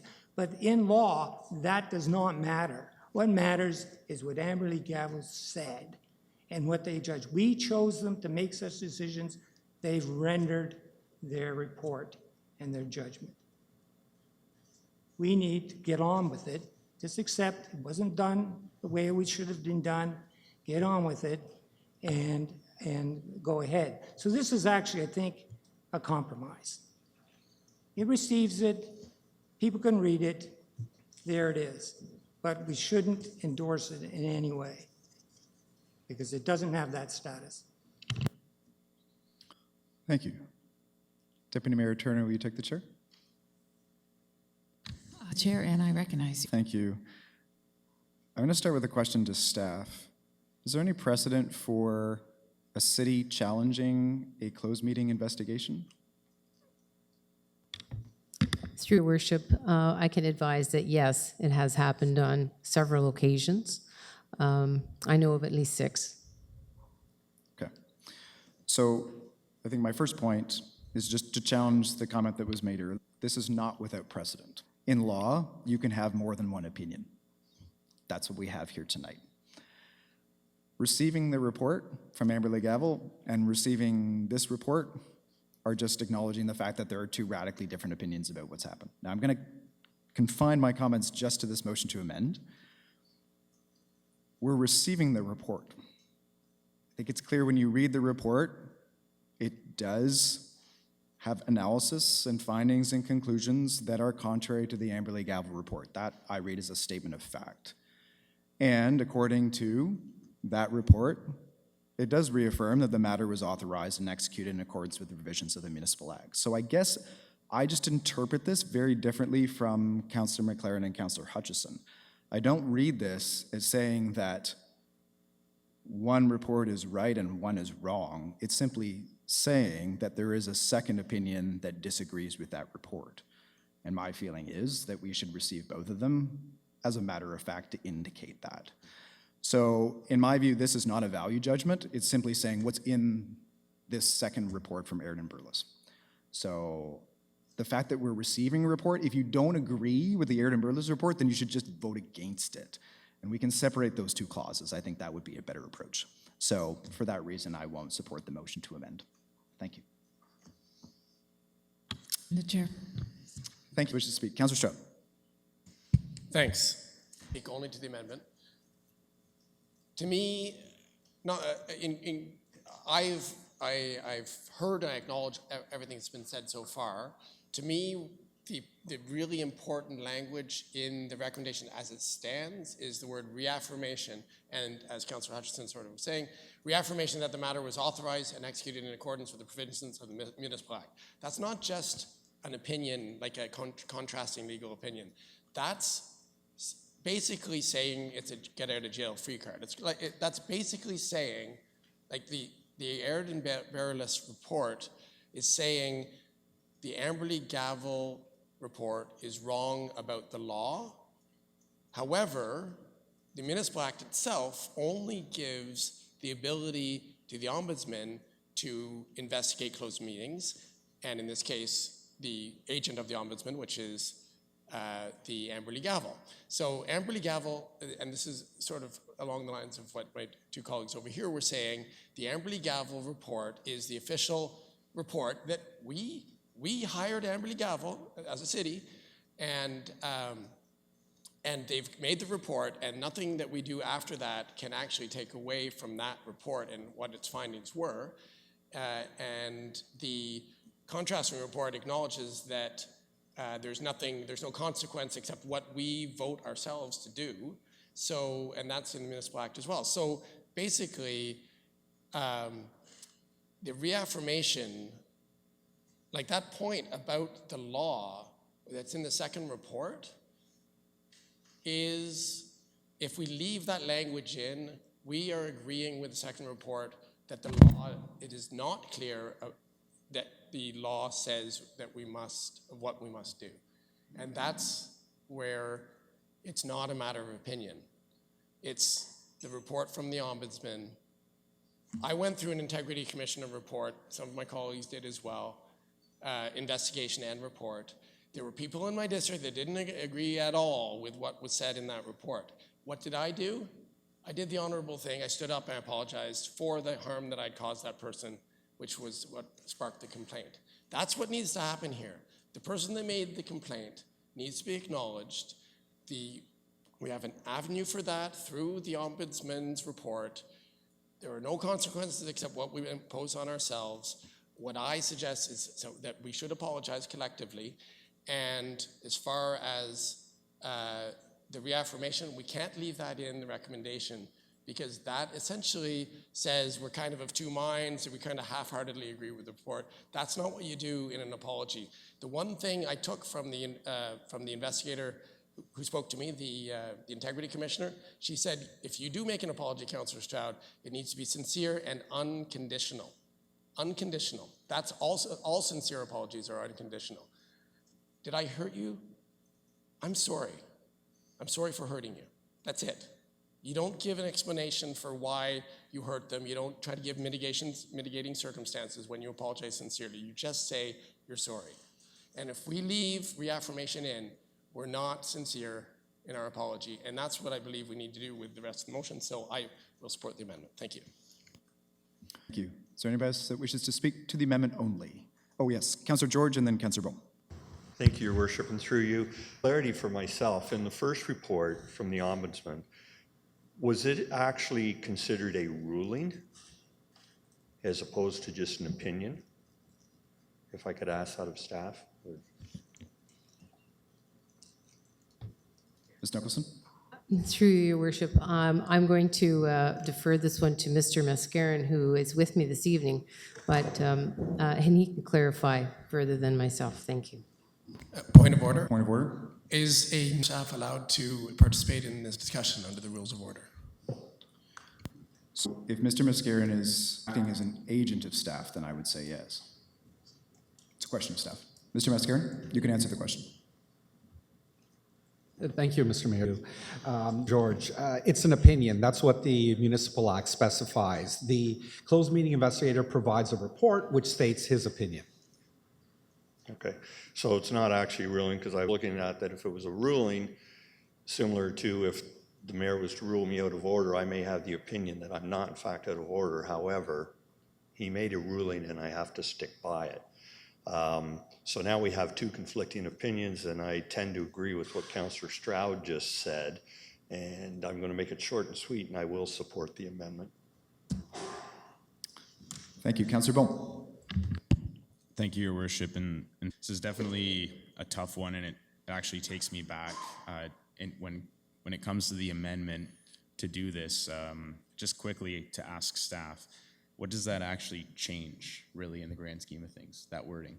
Does it actually fundamentally change anything? Ms. Through, Nicholson? Bishop, I would say we're accepting both opinions. Okay, so and it doesn't really change anything, and it kind of Councillor Stroud's point, which is you're still kind of accepting that there's subjectiveness even within the law. And we learned that when we had the two integrity commissioners here before that wrote our code of conduct, is that you can have wildly different opinions. The law book can be in front of you and two people can interpret it totally differently. So I'm of the mind here that what if we had went to the other person first? Would we be having this? I mean, it's just, we can have wildly different opinions. So I'm inclined to support this and also receive both reports. And to Councillor Hutchison's point, we can do better in the future. That's just it. Thank you. Thank you. Councillor Candon. Thank you. Like some of the councillors, I feel a lot of concern with kind of the way this entire process has taken place. I think we could talk for 3 days about some of the errors that I think took place and how we could do things better, how we can improve transparency. At the end of the day, there needs to be people who make decisions, and we've decided that an ombudsman makes a decision, and I think we have to live by that. As somebody who publicly had a ruling against them, I took my bruises, I moved on. We have to do the same in this situation. I know when I was a kid growing up, I had a friend, when we played foot hockey, every time he got scored on, he yelled, "No goal." There was lots of goals going in on him, but he kept yelling, "No goal." And he didn't want it to happen, but the reality was it happened. And you can disagree with it, you can think it's not fair, but at the end of the day, you take your bruises and you move on. And let's call a spade a spade. If there was something that was wrong, there was no ill intention. I don't think anybody was trying to do something malicious. We need to step up to the plate, we need to fix it, and I think that that would gain the trust of our constituents. I think that would show leadership, and don't overthink it. The reality is the first ruling is the important one. The second ruling, it's an opinion, they're both opinions, whatever, but the important one is the first one, and let's not lose focus on that.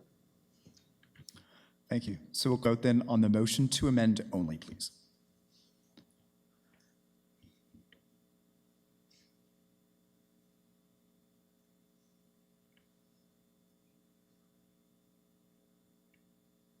And that carries by a vote of 12-1. Councillor McLaren, you still have the floor. You have another 3 minutes on the clock.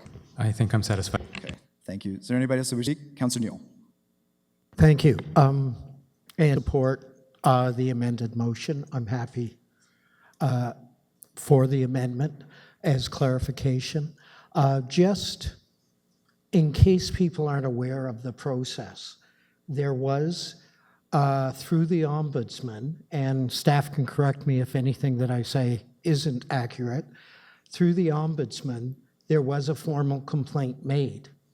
The city then had an opportunity to hire somebody to review that, and we chose Amberly Gavel, who I understand has done work for the city in the past, and we received a somewhat critical report from them. And I agree that we went seeking a second opinion somewhat to exonerate us. And there was indeed a verbal report and then a written report that we did receive that was of a differing opinion. And we can offer that up to the public. I think the moral of the story is that we need to be much more careful when we're in camera on what is legitimately in camera. The mayor often points out, and I'm guilty as charged sometimes, that you're going beyond what legitimately is in camera. And I think because we're a collegial group, we often kind of allow that. It's not just up to the chair to say, I'm not sure that this is legitimately in camera or not. It's up to us to question that and to ask for a ruling from the chair on occasion. And I think that we need to take much more care when we're in camera that what we're discussing is indeed legitimately in camera. And we need to ask that things be reported out in a more timely fashion with the information. If that's what comes from the Amberley Gavel critique, then frankly, I think that's a good thing. So I see some people shaking their heads, but I think the passage of this motion and us being more careful when we move in camera is a positive thing. Okay, shout. I have a comment just so that the members of the public that are still able to pay attention with this complex file are not, so everything is clear before we sort of have our final say of what we're going to do. Yeah, staff did not correct Councillor Neal when he said that the Ombudsman received a complaint. We hired Amberley Gavel to be our closed session investigator, work that they often do, and they had also often done work for us on other files in the past. And then at we received the report, we went and when I say we, I say it's the City of Kingston. So this is my question. Who at the city authorized the hiring of Airden Burles? Ms. Nicholson. Through you, Your Worship. It will be me in my role as city solicitor. With respect, I would submit that, as has been indicated in my report, it is my opinion that this matter is completely surrounding a litigation matter, and that directions and instructions were provided to staff as a resolution of a litigation matter. I checked with Airden Burles to confirm my opinion, and obviously you've had that information as attached in the report today. Okay, so for the members of the public that are following, council did not ask for the second opinion. It was asked for by the solicitor, by the city solicitor. Now that we have the second opinion, there's nothing wrong with information. Information doesn't hurt you if you understand it. So we're looking at now the amended recommendation, which is, okay, the first clause talks about the complaint, it talks about the file that was related to the complaint, and then it says be received, right? So that the report dated July 3rd from the closed meeting investigator be received, and second clause that the legal opinion dated July 4th from John Maskin law firm Airden Burles be received. So really the only remaining question is, are we in favor of both clauses? Is there a difference between the two clauses, and is there any reason to separate them and deal with them separately? And I would say that I am happy to support both clauses because the first one was amended as we just discussed. Thank you. Thank you. Councillor Bohm. Thank you, Your Worship, and through you, just the motion as amended there. I think what this really kind of showed me, to speak to Councillor Neal's point, is that we can get a little bit better at questioning things, but also there's an element of subjectiveness here that no matter how much you think you know, somebody else can have a difference of opinion. And at the end of the day, I don't believe any of us are lawyers. We do the best of our ability. Councillor Candon mentioned there was no ill intent. We were all just trying to do the best of our ability. As has been mentioned earlier, this file has gone on quite some time. So some people were on council, some people weren't. You get the information, you deal with it as best as possible. There's always going to be an element of subjectiveness to these decisions. So we basically will do our best going forward. I'm happy to support the motion as amended with the realization that there's always going to be some kind of difference of opinion on this.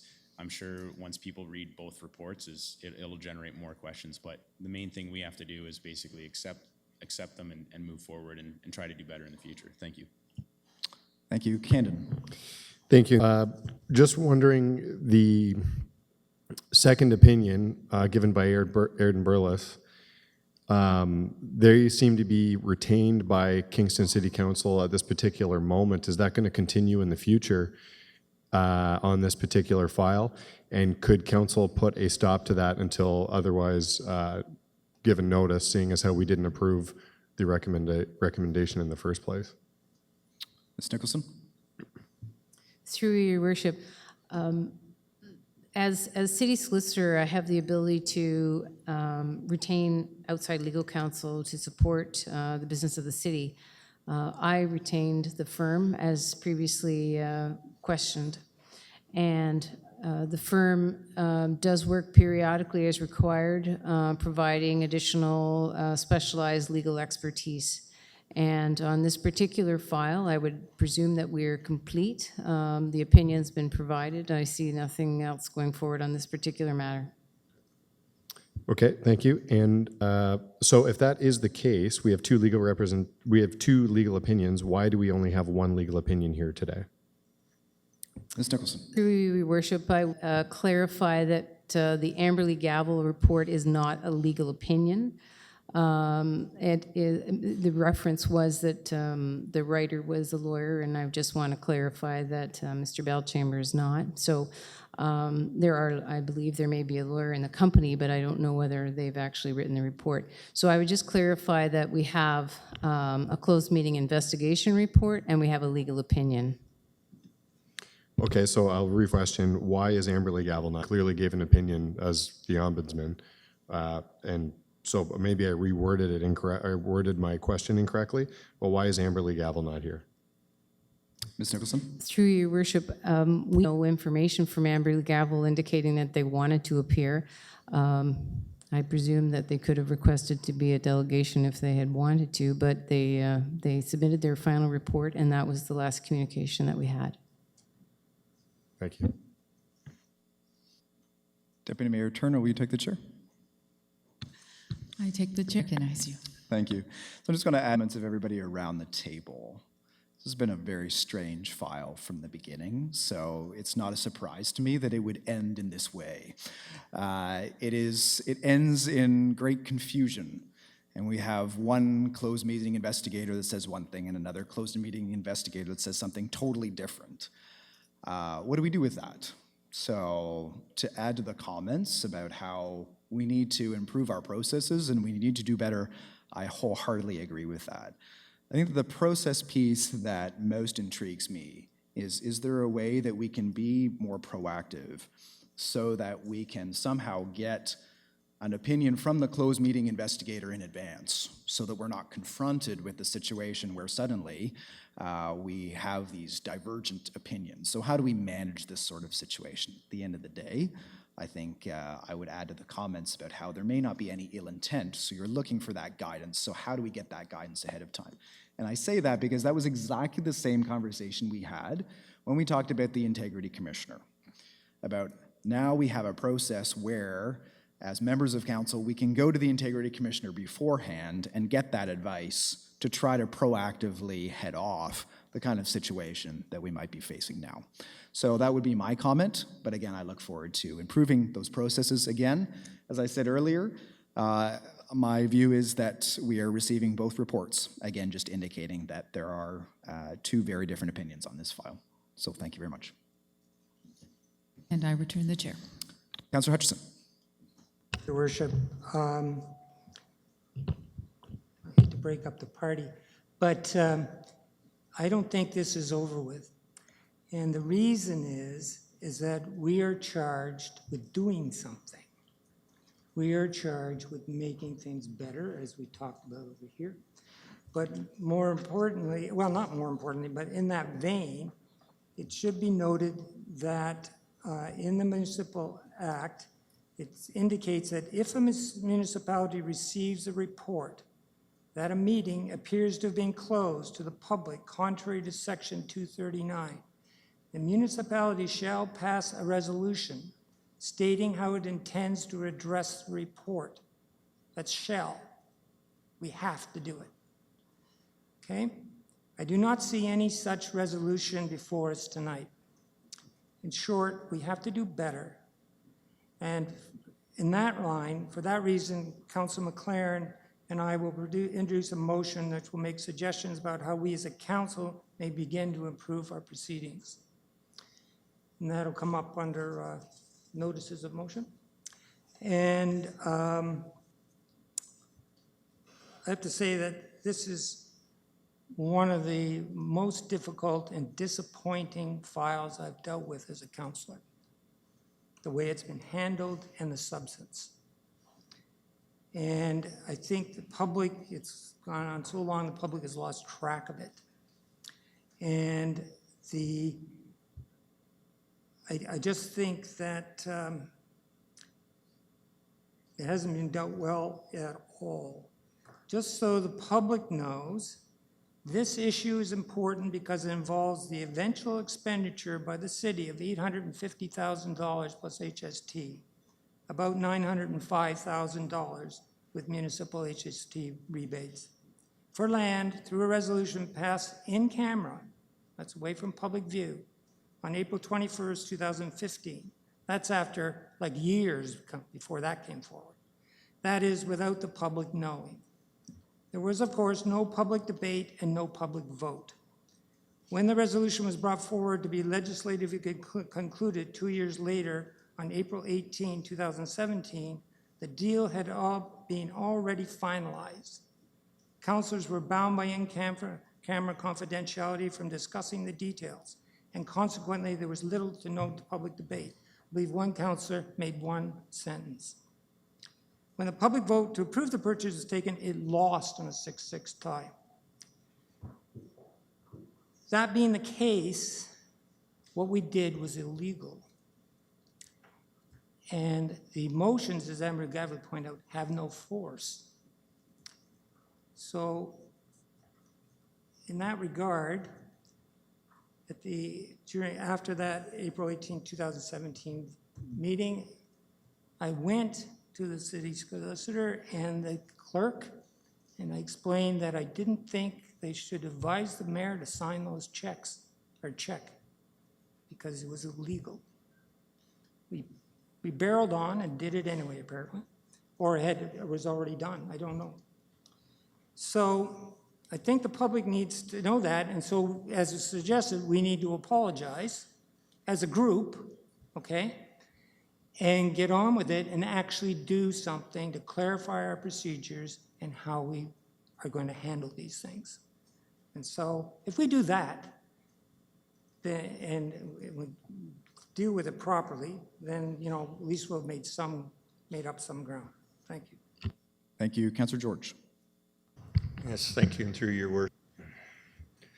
I agree with partially what the former speaker has said, but I'm not going to sit here tonight and admit that I did something wrong when we have two opinions. The only thing I was agreeing to was the amendment to receive both rather than what I felt was receiving the one and saying that the other one was more factual in the opinion. I think a court of law really has to make the decision on where our guilt rests. And at this point in time, we have two opinions that greatly differ. And nobody has come to me or anyone on this council that I'm aware of and pointed a finger and says, the courts have decided you're guilty. And therefore, you now have to enact this clause within the Municipal Act. I don't see that anywhere, so I totally disagree with the comments from the councillor. I don't want anyone out there in the court of public opinion to view this evening or read about it in tomorrow morning's paper or online that we're all pleading guilty to doing something. Because again, we have two opinions. It's not the best 2 out of 3. It's not the best 4 out of 7. You know, this isn't a sports arena.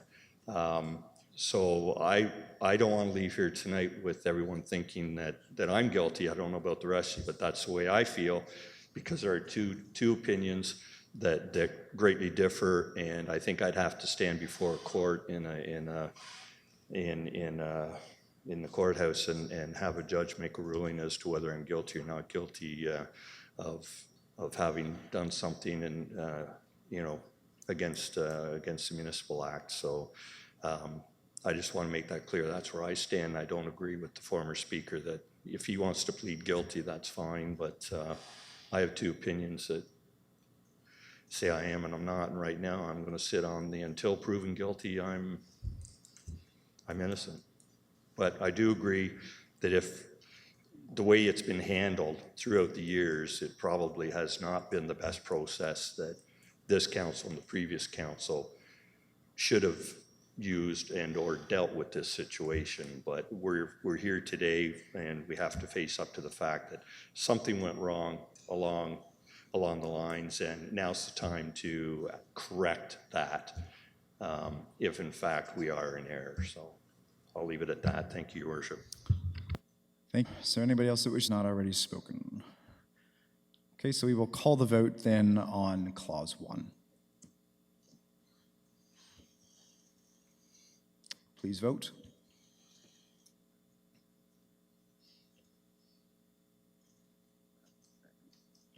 And that carries. Okay, on to Clause 3, Deepwater Dock and Cruise Ship Options. Councillor Turner. Deputy Mayor Turner. I'm going to stand up for this one because it's been a long night, but I'm really excited about this. Let's change the tempo in here tonight, too.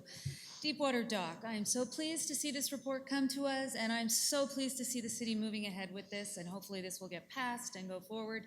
And I think it's so needed in Kingston, and I think we've needed it for a long time, and I'm ecstatic to see it. And I think it'll bring a lot of tourists, and I think it'll bring a lot of money, and it'll be an economic catalyst for the city. So all I can say is thank you, staff, and thank you everyone that helped in this project and all the analysis you did and all the work you did. It was a great report. Thank you very much.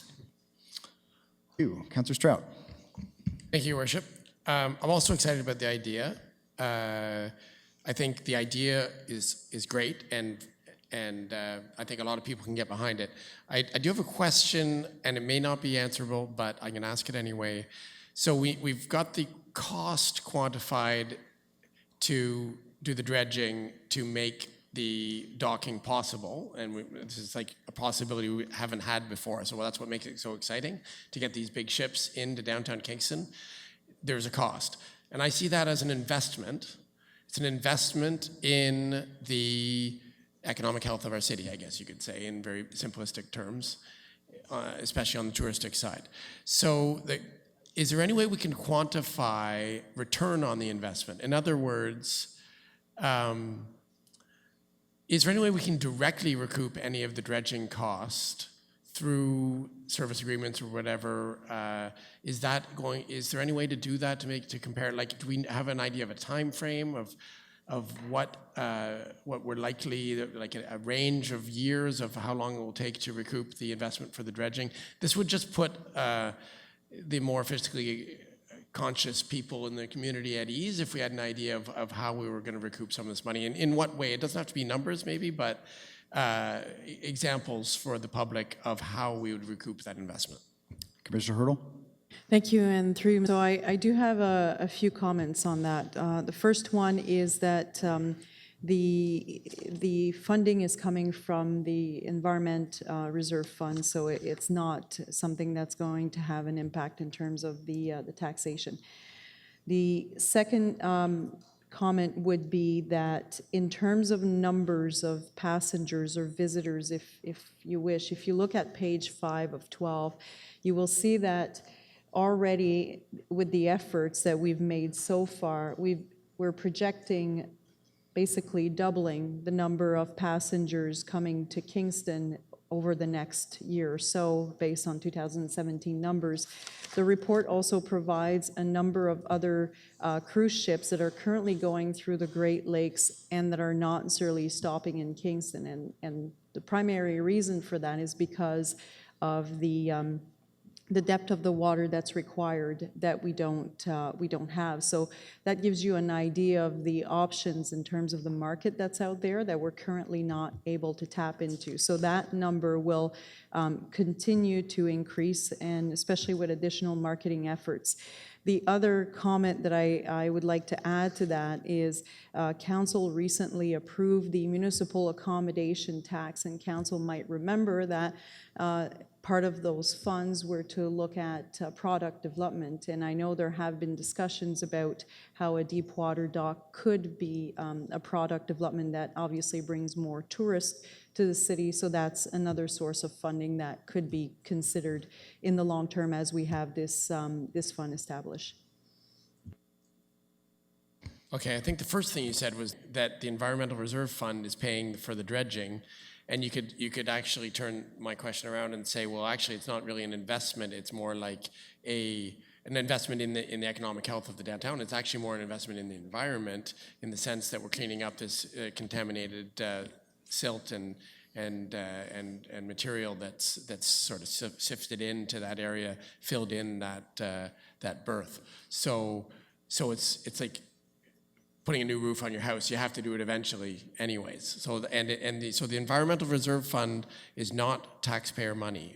Where does the Environmental Reserve Fund come from?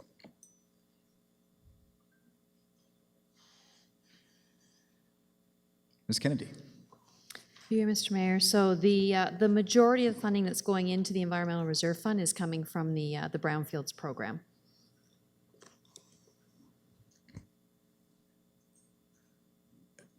Okay. But is that my question? My question was, what contributes to the Environmental Reserve Fund? CEO Hunt. So part of the policy, through you, Mr. Mayor, part of the policy for the Environmental Reserve Fund includes a portion of the Environmental Reserve Fund to be funded from brownfield recoveries through taxation. And that builds up over time and then is used for the cleanup of sites that the city owns. And so periodically the reserve fund is used primarily for these types of contamination cleanups. It's a reserve fund that can be replenished. In the event we end up with a situation where we do have the cruise ships that put a payback, a return on investment, as you've described, we can look at a future policy to recover some of those funds. But at the end of the day, we do have funds in that reserve fund, and it creates cash to make this happen while the opportunity is before us.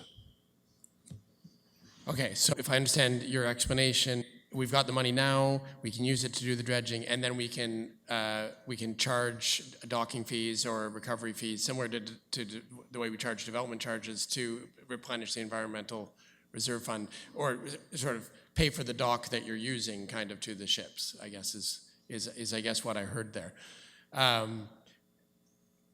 Okay, so that's I think that added to the the obvious economic benefit that Councillor Turner mentioned makes this a viable project, and I think the report is sound, and I will support the recommendation. Thank you.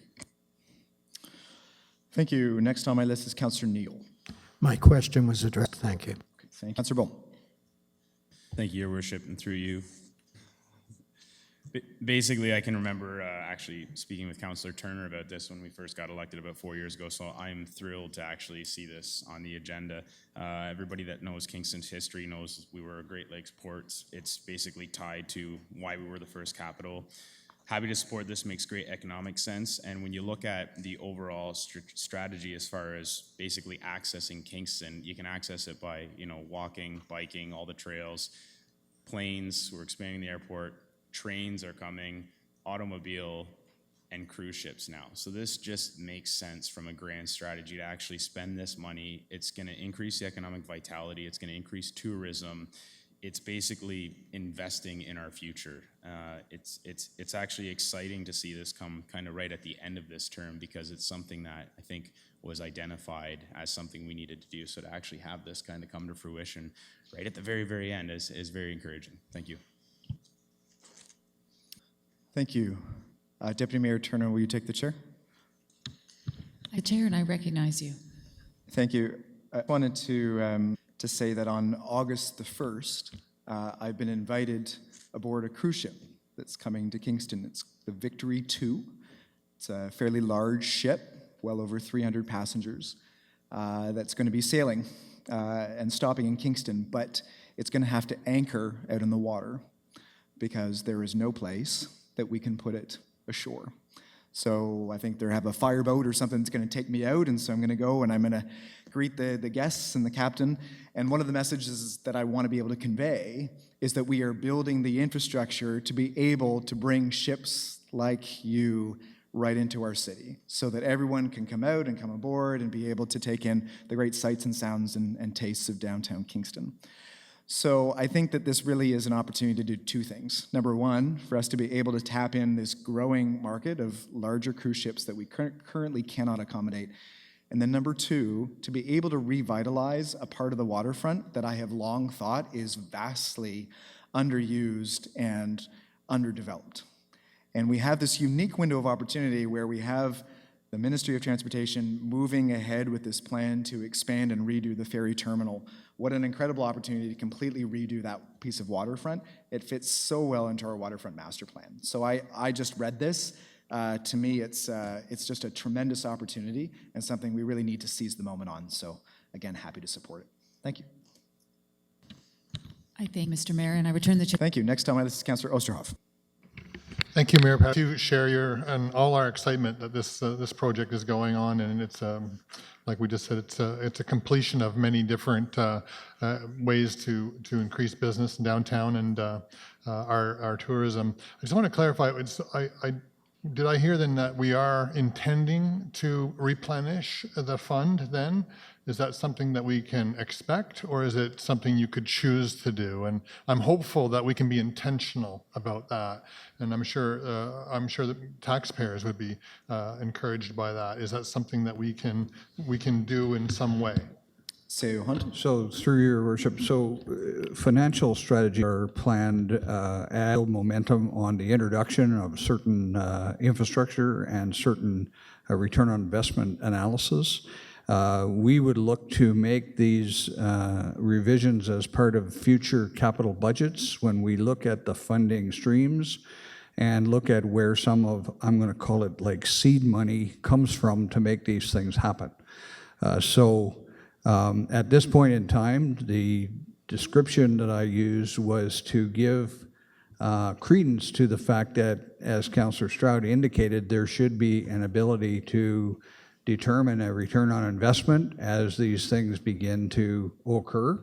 And at that point in time, the evolution of and decision around whether or not to replenish some of that money, should we need it, would be made. Okay, seeing no other comments, we will call the vote on Clause 3.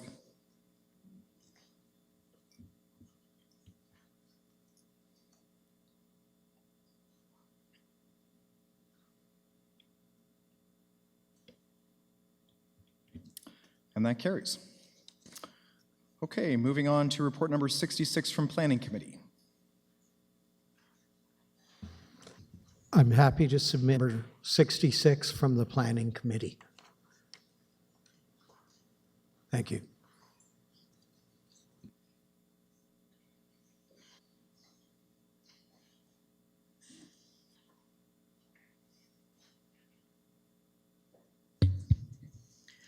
Moved by Councillor Neal, seconded by Deputy Mayor Turner, that report number 66 from the Planning Committee be received and adopted. Okay, there are four clauses. We've separated Clause 2 for Clause 1. Clause 2 for Councillor George, and then we'll separate Clause 3. So first we will call the vote then on Clause 1 and Clause 4. So Clause 1 is approval of an application for zoning bylaw amendment 254 Collingwood Street, and Clause 4 is approval of an application for an official plan and zoning bylaw amendment 652 Princess Street, 662 to 670 Princess Street, and 551 Victoria Street. We will call the vote, please.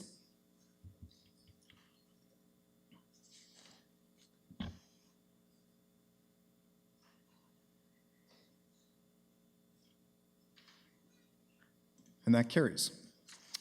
Okay, Clause 2, approval of an application for zoning bylaw amendment 1350 Woodfield Crescent. Okay, we will call the vote, please.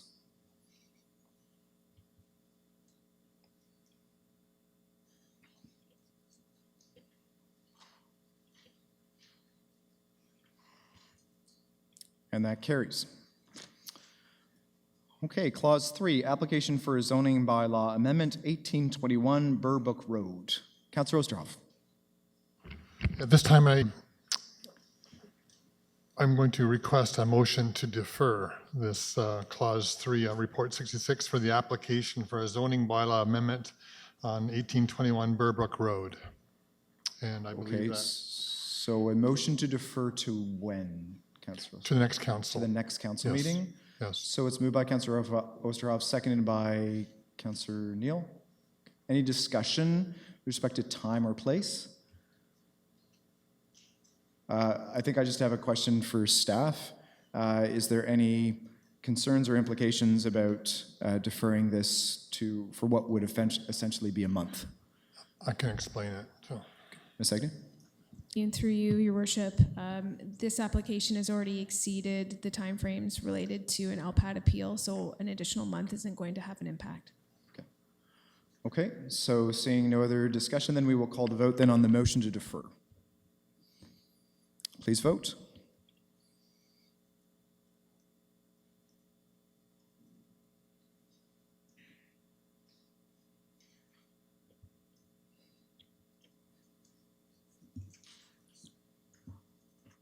And that carries.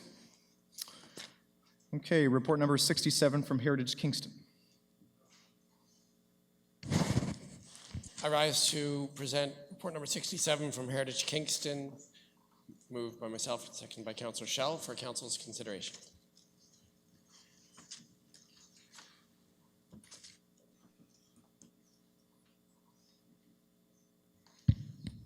Moved by Councillor Stroud, seconded by Councillor Schell, that report number 67 from Heritage Kingston be received and adopted. Okay, so there are two clauses with several sub-clauses for both statutory and non-statutory consultation. Anything that we want to separate? Seeing none, we will vote on all items at once. Please vote.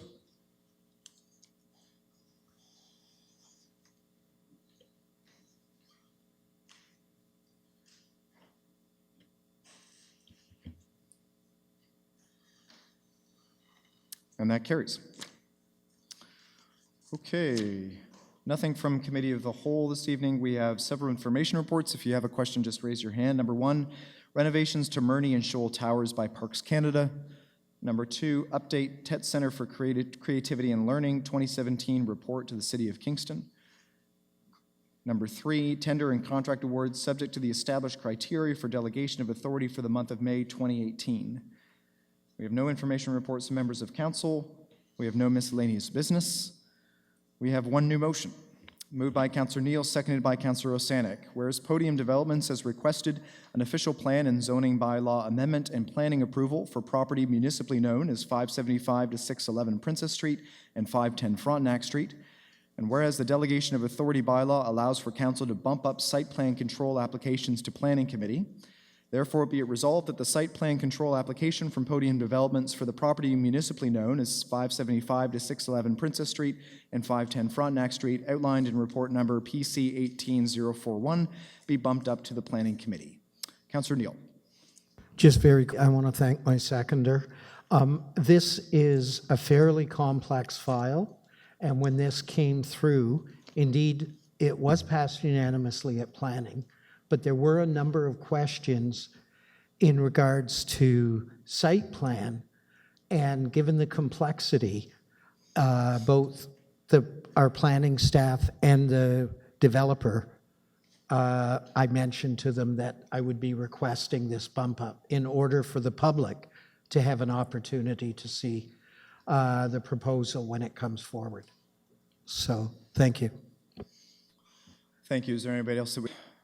Seeing no, we will call the vote on new motion 1. Please vote.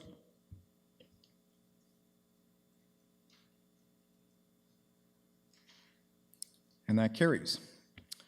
Okay, on to notices of motion. Councillor McLaren. I understand we still have some unfinished business under the Municipal Act, and this motion is designed to address that. So whereas fostering open government is a strategic priority where citizens have the right to access documents and proceedings to allow for effective public involvement in and oversight of civic affairs, and whereas the Ombudsman of Ontario has given the broad advice, when in doubt, open the meeting, and whereas the Amberley-Gavel report of July 2018 exposed some knowledge gaps in council and staff concerning the correct balance between open government and the occasional need for closed meetings, and whereas the Municipal Act says in section 239.2, subsection 12, quote, if a municipality or a local board receives a report from a person referred to in clause 239.1A or B, reporting his or her opinion and the reasons for it, that a meeting or part of a meeting that was the subject matter of an investigation by that person appears to have been closed to the public contrary to section 239 or to the procedural bylaw under subsection 238.2, the municipality or the local board, as the case may be, shall pass a resolution stating how it intends to address the report. Unquote.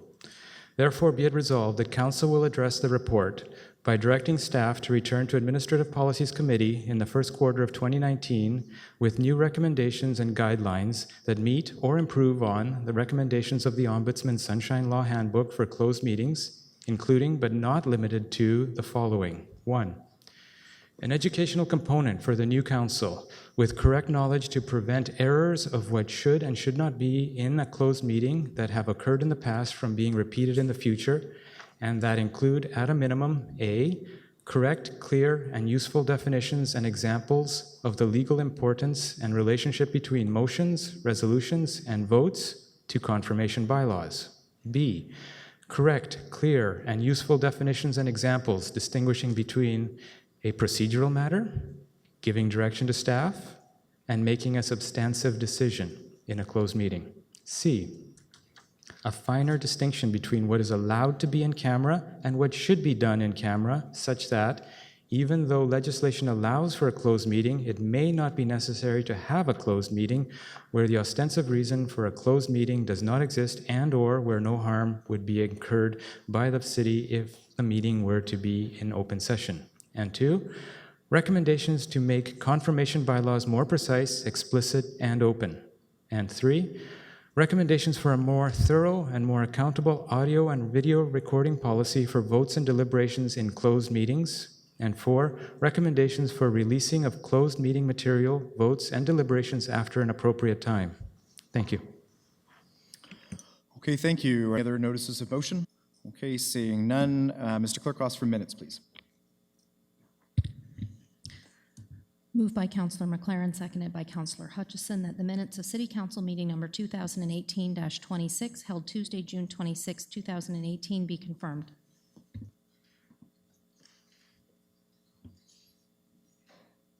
Please vote.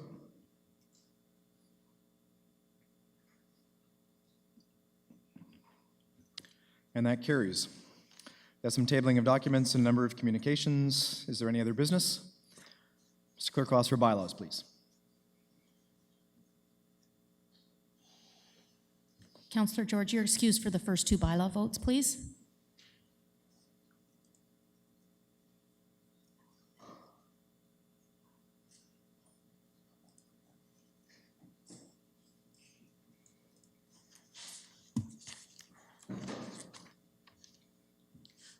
Moved by Councillor Neal, seconded by Councillor McLaren, that bylaw 6 be given its first and second reading.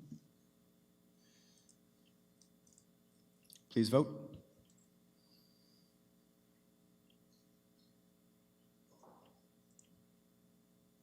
And that carries. Moved by Councillor Neal, seconded by Councillor McLaren, that bylaw 6 be given its third reading. Please vote.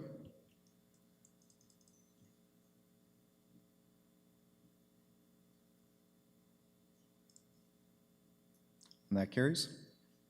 Councillor George, you can return.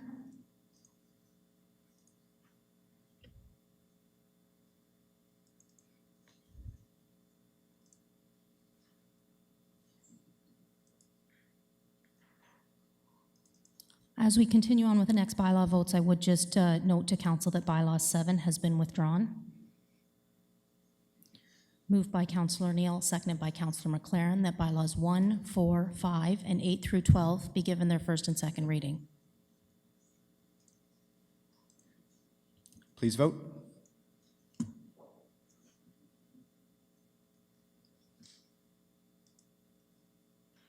And that carries. Moved by Councillor Neal, seconded by Councillor McLaren, that Clause 11.34 of Bylaw Number 2010-1 be suspended for the purpose of giving Bylaw 4 3 readings.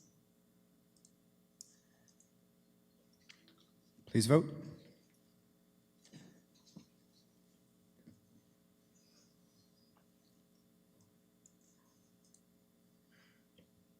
And that carries.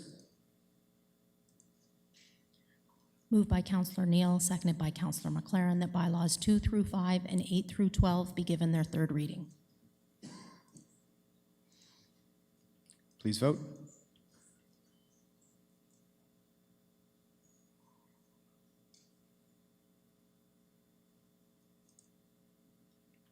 And that carries. Motion to adjourn, please. Moved by Councillor George, seconded by Deputy Mayor Turner. Please vote.